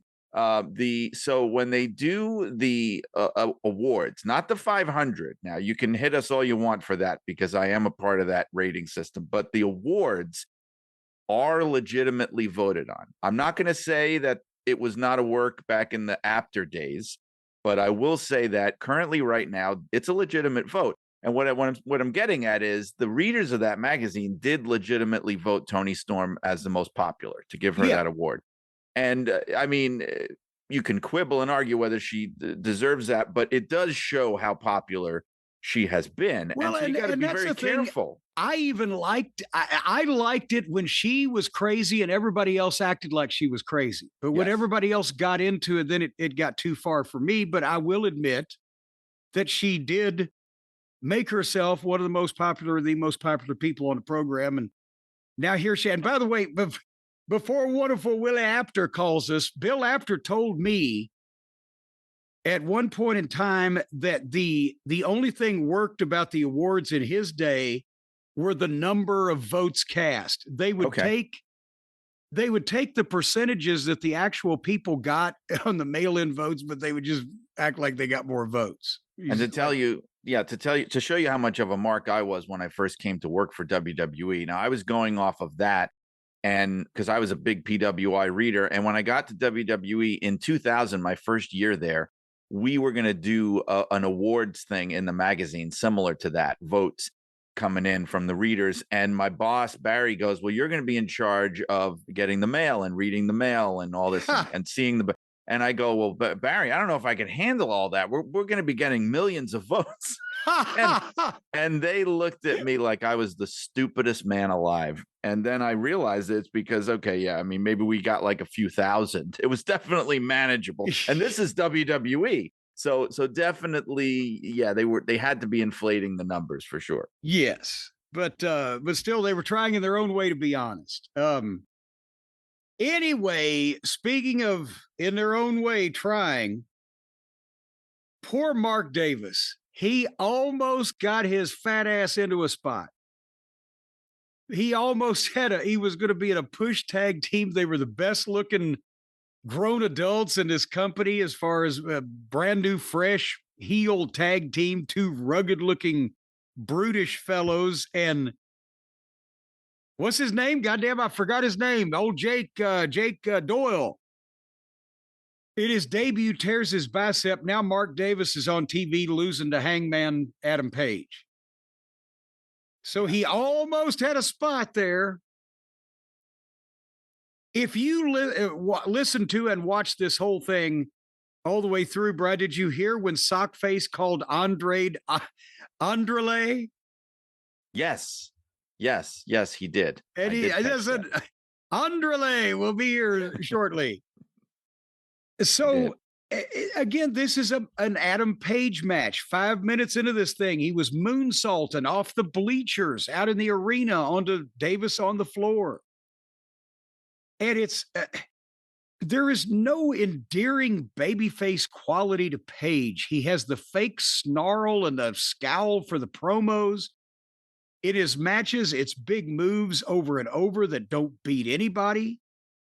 Mark Davis is not going to be a single star of any kind in this company, a business moving linchpin single star in this company or any other major company. He probably could have been part of, as I said, the tag team. But Adam Page is in the world title angle. And for over 10 minutes, he needs a bazooka to beat this guy, including moonsaulting off the fucking bleachers for no reason.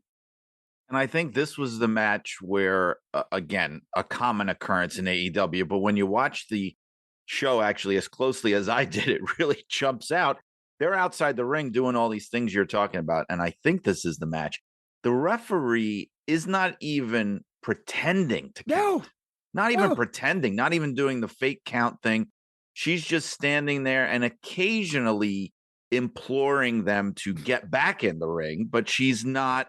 With Aubrey does a great imploring face. You have phrased it perfectly. She's imploring them. Oh my God, I'm so hurt. I'm wounded that you won't get back in the ring.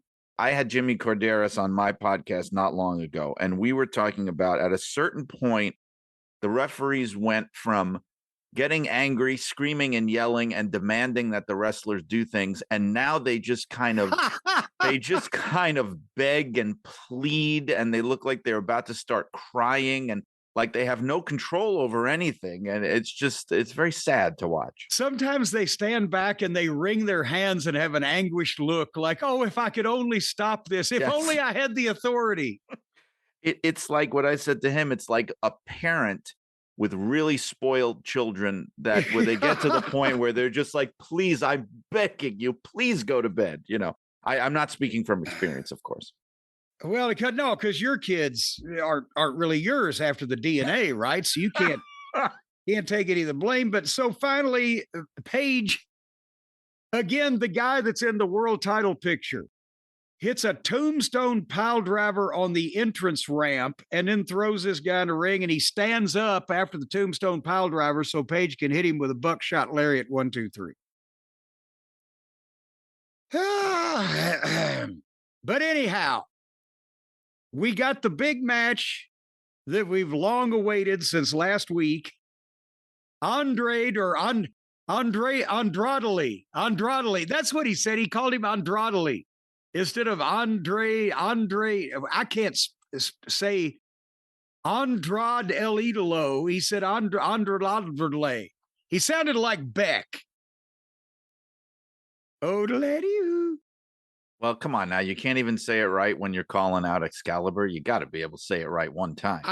My mouth doesn't move the way his does, or in the same circles.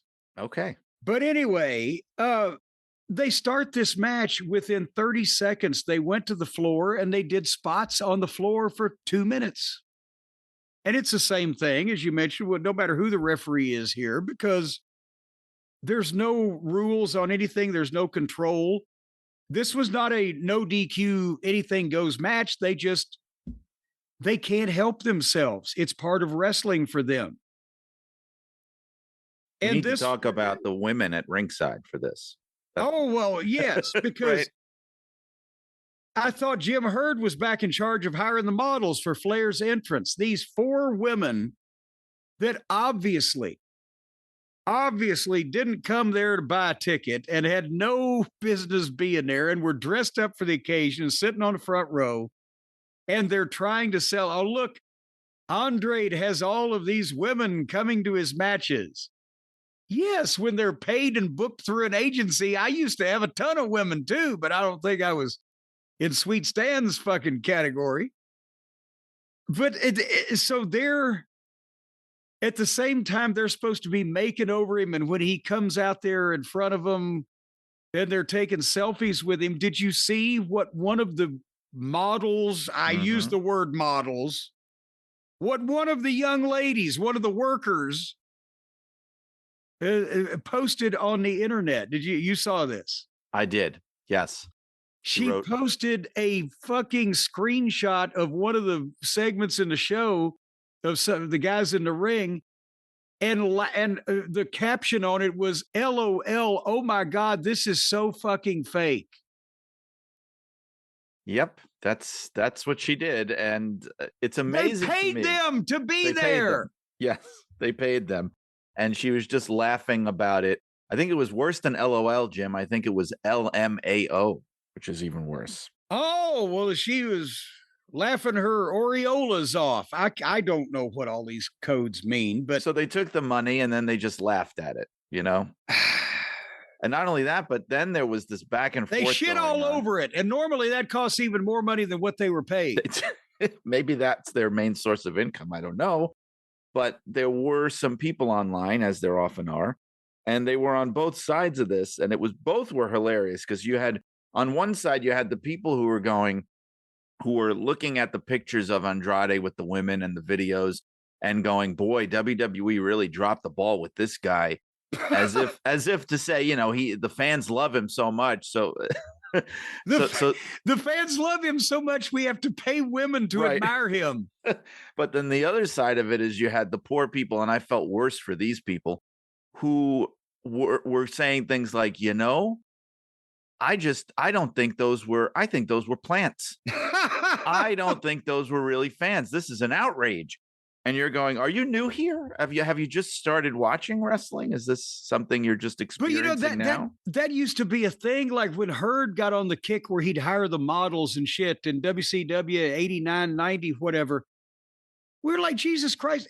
Flair and the Horsemen and the Rock and Roll, a lot of those guys had better looking women that they were seeing in the various towns than these people that they were paying to come and dress and act in a manner where they obviously had no idea what was going on and never had heard of these people before they were paid to be affectionate to them.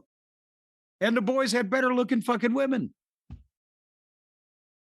But anyway, this match was every Kenny match that you've ever seen for 15 minutes. And then they started trading chops. And there was maximum gesticulating and finger pointing. And then both of them had a double knockout.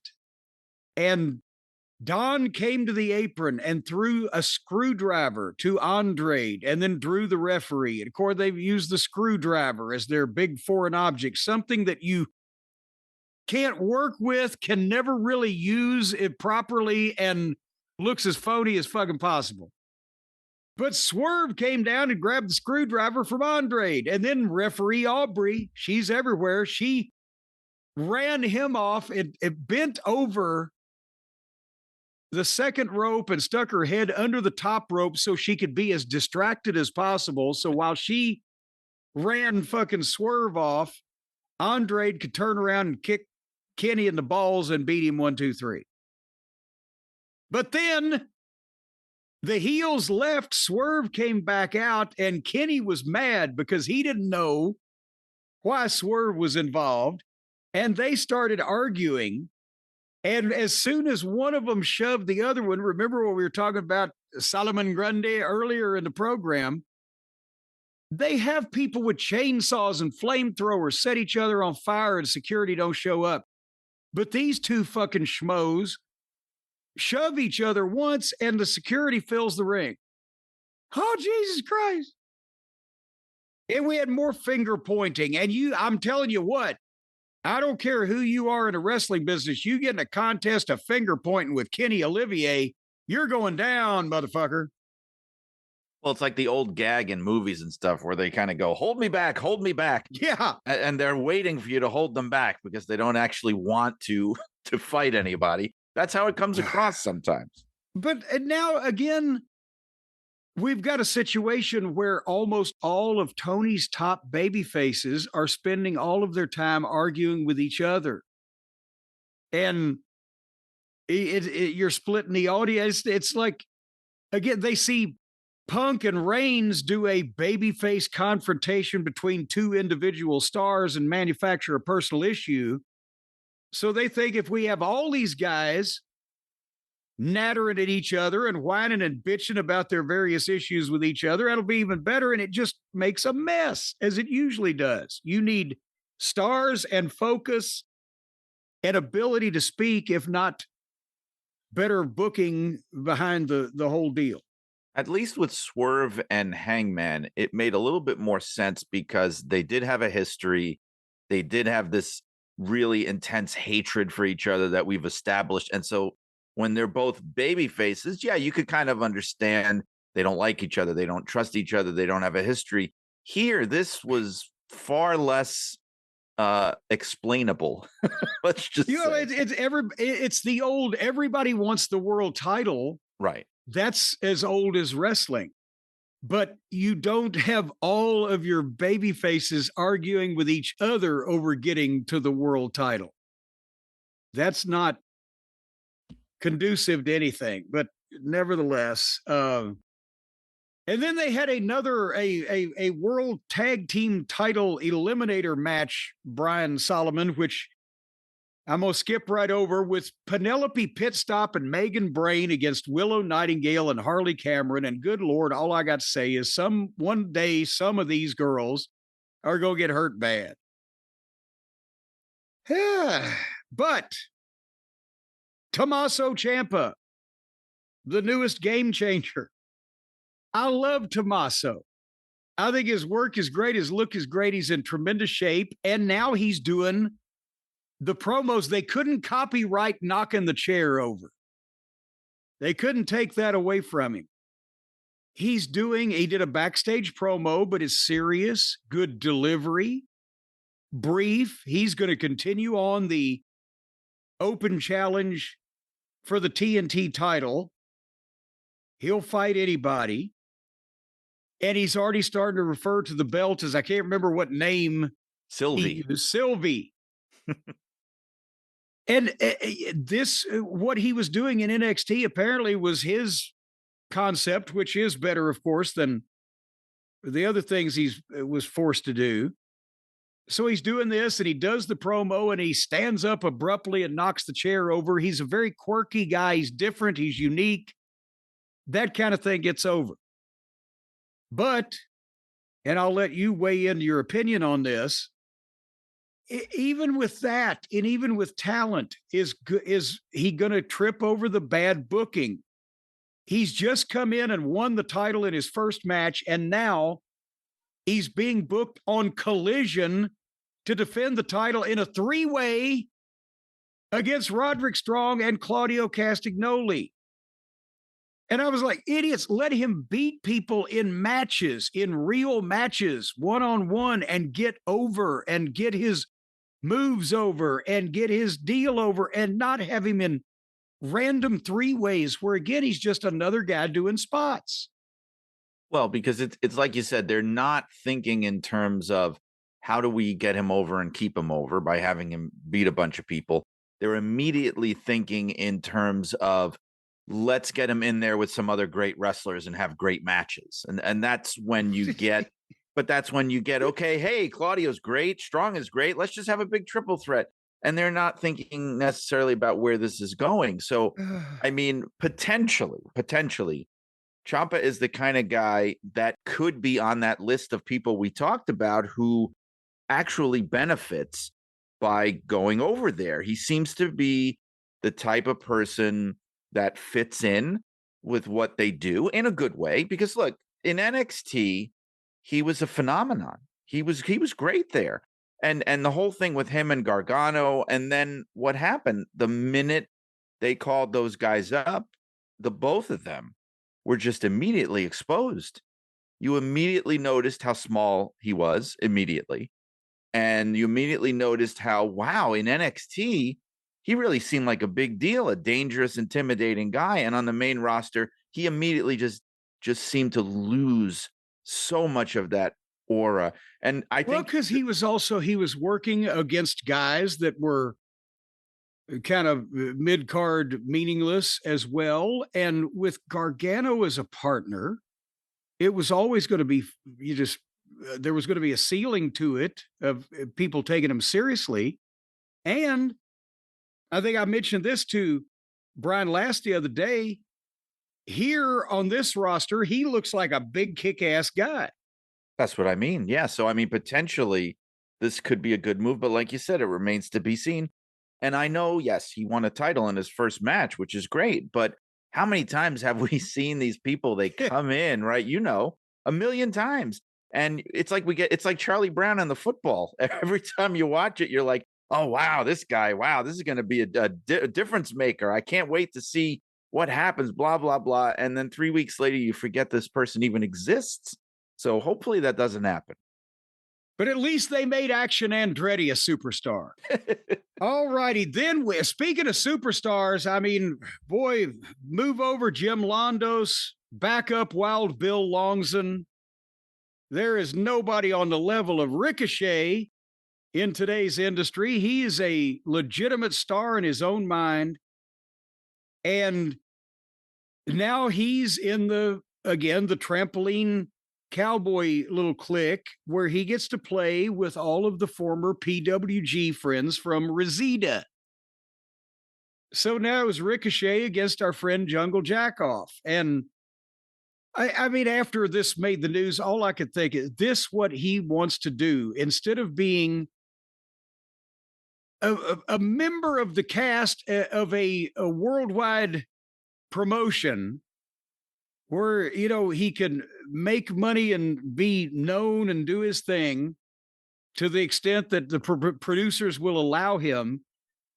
He wants to be fighting on a secondary show, having goofy indie style matches over a get not even a secondary belt because they got so many belts, and bitching about it on Twitter. He thinks this is good. It's not good. Because when you got him and Jungle Jack, it looks like two teenagers having a match in a pro wrestling fantasy camp. And that's what they jumpstart on the ramp. They had a fight with flips on the floor. This is this is the only thing he can do. And the WWE were trying to produce it where you get 8 minutes of the fucking guy who's the human cannonball. And that's an attraction on the show. And then we get down to the meat of the matter. But he thinks it means he's a main event guy. So, again, this is every indie match ever. He's a great gymnast. But anytime you look at him, I don't know if you watch this closely, if he actually does anything related to wrestling, it looks like shit. His basics suck. He doesn't follow through. He doesn't have timing or aggression on snatching his holds. But the cartwheels and handstands and pike position shit, he's perfect. So is there Cirque du Soleil? Is there America's Got Talent where he can be free to pursue his main interests and not be in wrestling? But I think he fancies himself a video game character or something. And this is the only place where he gets to play with his friends, make a fortune from the billionaire boy child that likes this kind of thing, and have fun at work. And he's lucky that he came along at the only time in 125 years that you could actually find somebody that would pay you to do those things. Yeah, the video game thing too. That's a big part of it. And I forget who first mentioned that to me. And it really opened my eyes because I was thinking, where are they getting this mentality from? And it's a lot of these guys that, yeah, their number one reference point in their mind for wrestling is the wrestling video games that they love to play. And that's where they get this idea where you hit a million finishers, you hit a million big moves before you win, because in their mind, they're thinking, well, in a video game, you have that energy bar at the top, right? Your character has the bar, and you're never going to just hit one big move and win, because you need a sequence of moves so that the energy bar keeps getting lower and lower and lower until it gets to the bottom, and then you lose the match. And that's what they're thinking in their mind, is they're thinking of it like a video game. Do you know how we learned it back in my day, Brian? We fucking watched the people that were good at it and made the most money that were in the main events, and we emulated what they did. So this, again, you mentioned the referee Aubrey Ed, but to me, Rick Knox, the corpse referee, is the worst performer of any kind on the entire AEW roster. He sleepwalks through everything, but they have the indie match, and then Ricochet just jumps out and slides the belt in the ring. So this goofy referee just bends over and walks and puts it over on the other side of the ring in the corner. And they leave it there for a while. And then they had multiple flips and 2 counts, and Jungle Jack got his hold. And then Ricochet Stooges came to the ring and drew the referee's attention. One of them pulled Ricochet to the ropes out of the hold for a break. And then here came the Hardley boys, the Buckaroos, and they jumped the Stooges and fought off. And Ricochet rammed old Jack Boy's head into the title belt and then hit his finish on him 1, 2, 3. Yeah, when he just laid the belt in the corner, what referee is going to do that? You get a foreign object, you get it away from the wrestler, and you go, yeah, I'm just going to tuck it in the corner here under the turnbuckles. You I'm can't. not going to hand it to anyone, and it tips you off right can't. away. You can't have that object. I'm going to set it over here 8 feet away. Right. Well, there's no reason you should be having that. So now you've immediately tipped everybody off of what the finish is going to be, or at least, even if it's not the finish, that belt now is coming into play again. I mean, they've made it as incredibly obvious because the referee's basically saying, I'm going to put this over here in case anybody needs to use it again. That's basically it. And that's the thing, is a lot of these guys have seen great matches in the past where some object was put down as a misdirection and was used later, and that they just do it all the time and in the stupidest ways. But it points to Brian Solomon, in my opinion. It points to a lack of knowledge of the craft or the trade that you are in. And no matter what kind of business or trade or service or livelihood that you are in, if you don't know everything about it, you need help. You need to listen to the experts. Would you say that that's a fairly fair statement? You need to listen to the people that know what they're doing when you get involved in some kind of big business operation. You would say that, wouldn't you? Yes, I would say that, Jim. I absolutely would. Well, I thought you would, because that's why I asked the question. And folks, if you want to get in a big business, or even a little business that you want to make bigger, or if you want to engage in some monkey business, the business you need to be in is Shopify. Because, folks, there you go.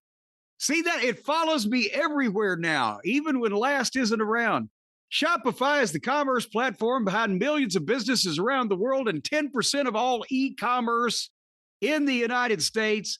And they can do wonders for you. They can make you a household name. Of course, so is garbage. But nevertheless, it depends on how old you are as to whether you stink too. You can get started with your own design studio. You can get the workout or the word out like you've got a giant world-class marketing team behind you. And they've got expertise at everything from managing inventory to international shipping. They will send anything at Shopify around the world and it'll come back again covered in money. I mean, filthy green. There's the sound of cash right there falling into a bucket is what it's actually. It's a small child on a bicycle running into a street corner mime. Nevertheless, folks, tackle all the important tasks in one place, from inventory to payments to analytics and so much more. And did I mention that iconic purple Shop Pay button that's used by millions of businesses around the world? If you'd like to be used by millions of people around the world, well, then you deal with Shopify. And right now it's time to turn those what ifs into cha-chings. Cha-chings. Those things there. With Shopify today, and you can sign up for your $1 a month trial period at shopify.com/JCE. That is shopify.com/JCE. $1 a month trial period. How can you go wrong? You could probably, they'll take S&H green stamps. They will trade you old fucking garbage pail kid cards. It's just negligible, the amount of money you have to pay. Yeah. I don't think they'll do that, actually. Well, if you can't come up with $1, for heaven's sake, just walk down to the liquor store and tell somebody leaning up on the side of the wall you'll do anything for $1, and I'll bet you'll get $1. Shopify.com/JCE. Ding! Brian Solomon, did you also notice that when they hijacked the TV truck? Oh, God damn it. They've got underneath guys hijacking the TV truck now to justify the playing of a fucking ridiculously fake video that would never be played any other way except if somebody took over the control room. That old chestnut. And I At first, I thought it was Josh Alexander, but then he identified himself and he has that accent. It's Gabe Kidd, the guy who looks like Josh Alexander, and some other hairy fucking guy. Do you know who was the hairy guy that kidnapped the director in the TV truck with Gabe Kidd? Oh, you're putting me on the spot now. I wouldn't even you even got one up on me by knowing it was Gabe Kidd. I don't know. Let me see if I could figure that out. Well, we'll call him Harry. There you go. So suddenly you go to the inside, allegedly well, it is inside the TV truck, but this is allegedly happening live. That Gabe Kidd has a camera. That's one thing they don't usually have in the TV truck is a camera. It was Clark Connors, by the way. Chuck Connors from The Rifleman? No, if it was Chuck Connors, he wouldn't need to use any weapons. No, it was Clark Connors. Oh, well, he needed a hand grenade. Yeah. But they've got the director in a chin lock. And the other, I guess the technical director, the other guy who's sitting in the chair next to him is like overstagedly acting like, please don't hurt me. And they demand that they were saying shit you couldn't understand because those accents and because it was mic'd poorly, because they were in the TV truck where they don't normally shoot shit. And because he's screaming, but they forced them to play a video of them in a truck in the desert, dragging a body bag behind the truck, and then they pull over and get out and open it up, and it's Darby Allin with his mouth duct taped and his hands tied. And then they got back in the truck and drove off and left him. Because, of course, this is getting even for where some weeks ago Darby Allin put Gabe Kidd in a fucking bag and drug him out of the goddamn building. Could this be any faker and phonier and more childish that anybody would believe this or that anybody would want to see this from this preliminary level talent on one of the guys? They still like Darby, even though he's an insurance claim waiting to happen. He's a detriment overall because you can't depend on him because he could be crippled at any point. But he has charisma, and he was wrestling for the world title a couple months ago, and now he's being drug around the desert by these fucking average indie-looking oil-changing motherfuckers from Jiffy Lube. Well, he's another guy who's potentially his own worst enemy because he's got something. Darby Allin's got something. People do like him. He has a kind of charisma. Obviously, he's not a big guy, but he's one of those guys that makes you forget about that. But he gets in his own way, especially if we could assume that a lot of these guys are kind of contributing these ideas for what they want to do. I mean, right? That's sort of what they do. And some of contributing, maybe donating the ideas might even. And it comes across so poorly. And it's also so much of it is just people attempting to murder each other. And look, I know that AEW didn't invent that. You know, I mean, Jerry Lawler got hit by a car and all these kinds of things, but not every week. Right. Not every week. And it wasn't constant and it felt special instead of we're constantly just trying to murder each other in inventive ways. And I know he's trying to be shocking and all that sort of thing, but he needs somebody to be able to say no. I think he would really benefit from that. Well, and besides that, for one thing, all these people spend way too much time in the desert. I don't know how to get to the fucking desert. How do you get to the fucking turn left at Albuquerque? I don't know. But they think that they're making these mini movies. It's so cool. They have a job where they get to work for a cool boss like Tony Khan, who lets them do what they want in the ring. And then they get to go out and make movies and shoot each other on video where they're dragging each other with trucks. And wow, isn't this fun? And it's just gaga. This is all put together like the show is edited in a mix master. So then we got to the main event. Brian, are you ready to bring it home with the big main event eliminator match that we've all been waiting for? Absolutely. I said to Brian last, and I'm going to have to say to him on the next program in a few days that I am sorry, or whatever tense I'm using. But you, Solomon Grundy, I'll say it to you, even if you just heard me say it. I said this match was going to be better. MJF versus Brody King would be a much better match than MJF versus Bandito.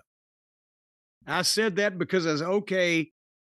Even though Brody King ain't my favorite guy in the ring, he trained in America. He's a big guy that can move around. MJF puts smart matches together. There won't be a language barrier and a culture barrier of Bandito's stupid moves that he does in his crummy basics. And I still may have been right, except they didn't have the fucking match. So they did make national news with this, but not through their wrestling. That's true.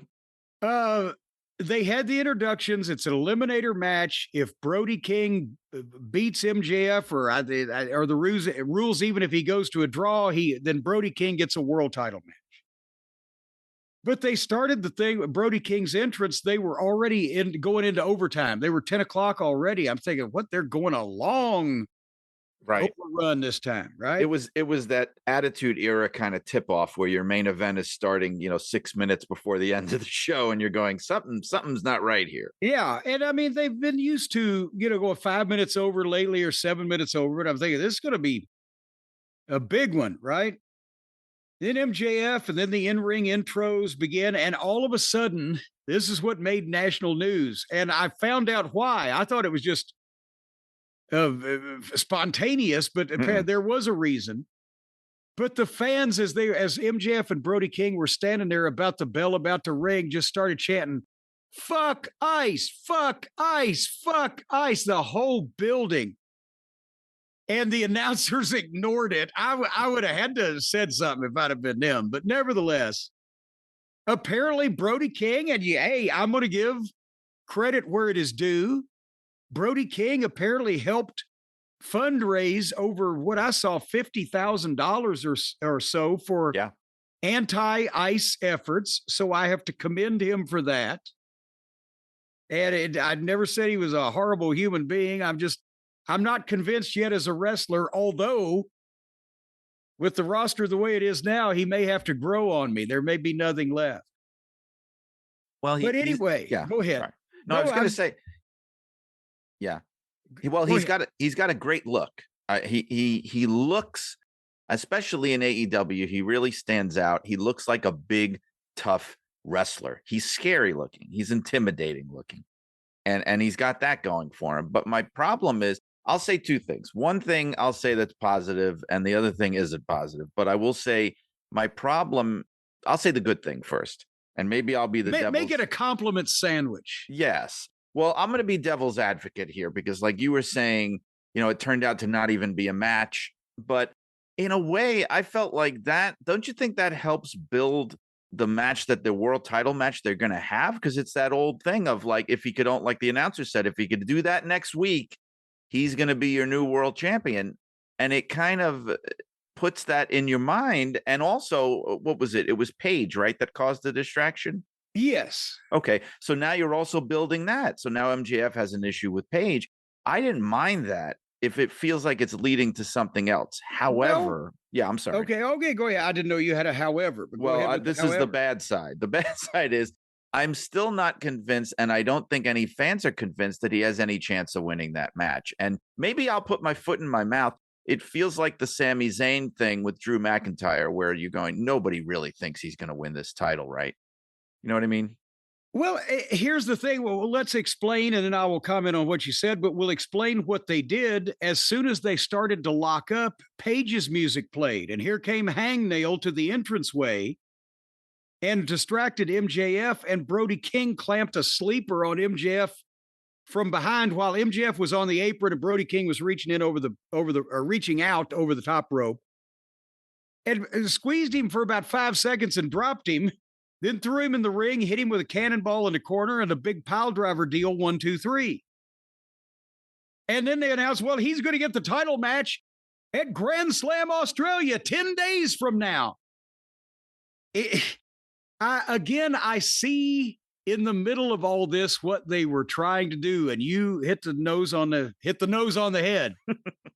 The idea that, okay, he beat him in a non-title match. Can he beat him when the title is on the line? That's, again, as old as wrestling. But to have no match in 10 days. He's not going to be able to do the same thing because they're not going to have no match. And at this particular point in time, this deal worked when it was a heel champion, whether regional or world champion, that you really wanted to see the goddamn babyface beat, when Harley Race was pinned by the young Von Erich boy on St. Louis television. Oh my God. But this is MJF, who came back from a long absence, won a 4-way to win the title that he was almost a non-entity in, and pretty much stole it at the end.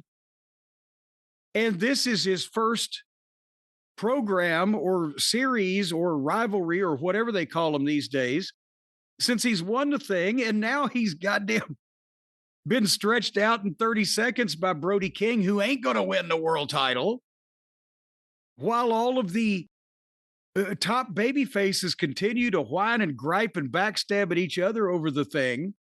And we just found out that Tony Khan just realized he's got a big show in Australia, and at 10 days out announces the main event for it. So I see what the idea was, but could you, besides the fact that it wasn't time for this particular thing to happen in anybody's series of events in the booking, could they not have had a match where Brody King would show he was competitive with MJF, and then MJF would try to fuck him, but Page would prevent it, and then Brody King would hit his finish?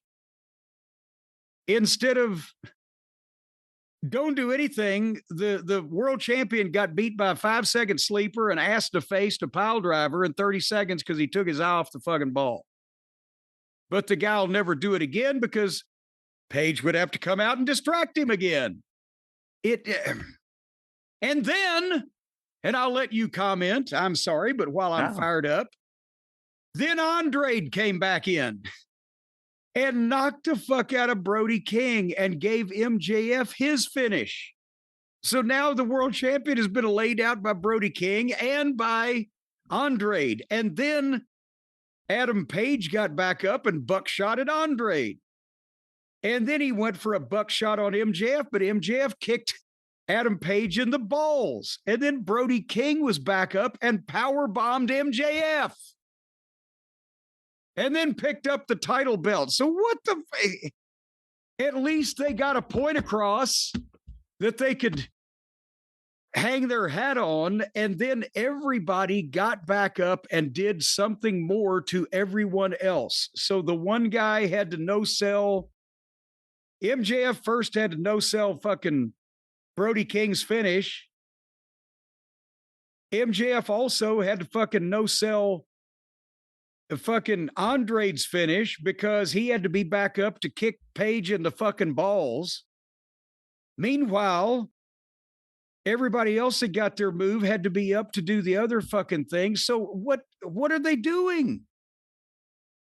Didn't they confuse the issue after they'd kind of made a point? They did. And they always have these kind of schmaz things they do where it's, you know, a million things happening on top of another and all these different people coming in. It's always a mess. I mean, I know very well because I have to write about this stuff every week. So even if I'm not watching it, I'm reading the results. I'm trying to keep up with what's happening. And I'm going, what the hell am I even going to do with this? There's a million. This guy came out, then that guy came out, and then this guy came out. And I'm trying to make it readable. So, you know, I think I deserve a Pulitzer Prize for that. But they do these things all the time. And I can't defend that. I'm not going to defend that. But what I will say, I get what you're saying about Page coming in and creating the distraction, which kind of hurts the case for King being this serious threat. But I think maybe I'm advocating that the thinking behind it, because like we both said, no one is going, oh, wow, Brody King's going to win this title. They have a tall mountain to climb to convince people that he's got a chance. Yes. So maybe the thought is, okay, so if we have Brody King win in the non-title match, yes, that's a good idea. But in order to convince these people, these very skeptical fans, we have to have him not only win, but we have to have him get this really quick win, just outrageous, shocking win over MJF as quickly as possible and make MJF look as foolish as possible. I can understand that too. And that's been done before when Right. the fucking babyface catches the heel with a quick one, as Vince used to say. But in that case, don't have him turn his fucking back. Yeah. That's the thing is that he's going to have MJF could just come out and say, well, yeah, Brody King will beat me again next week if I'm stupid enough to turn my back again. That's the only reason I lost. It just the construction of everything. They've got elements of classic wrestling involved in all of this stuff, but it's only because they've seen it on tapes or whatever and don't understand the context in which it was placed. And sometimes the same two guys doing the exact same thing might have worked at one point, but won't work at the other point because the preamble, the setup, what the fans have seen the previous 6 months doesn't match. So that means that the deal doesn't match. But that was the show there on Dynamite. Mr. Solomon, you going to do this again next week? Even are you hooked now? Or are you going to watch this closely live every week now that you've done it once? Well, I mean, look, I'm gonna do what I'm asked to do, but boy, that's that is what you call a kind of occupational hazard to have to actually give my full attention to these shows. It's rough. It's not easy. Is it kind of like a Geneva Convention type of thing where these are against the rules of proper war? Yeah, it is. It's sort of like gassing someone in the trenches, I guess. It's like the equivalent of chemical warfare. Well, anyway, folks, we want to thank, on behalf of the Cult of Cornette members, they love you, Brian Solomon. You know they do. I hope so. We want to thank Brian Solomon for filling in for Brian Last, who's on assignment. And once he discovers there's a hole in that boat, he'll be back on the drive-thru in a couple of days. But until then, and in parting, we wish you love, peace, and soul, and thank you, fuck you, and bye-bye, everybody.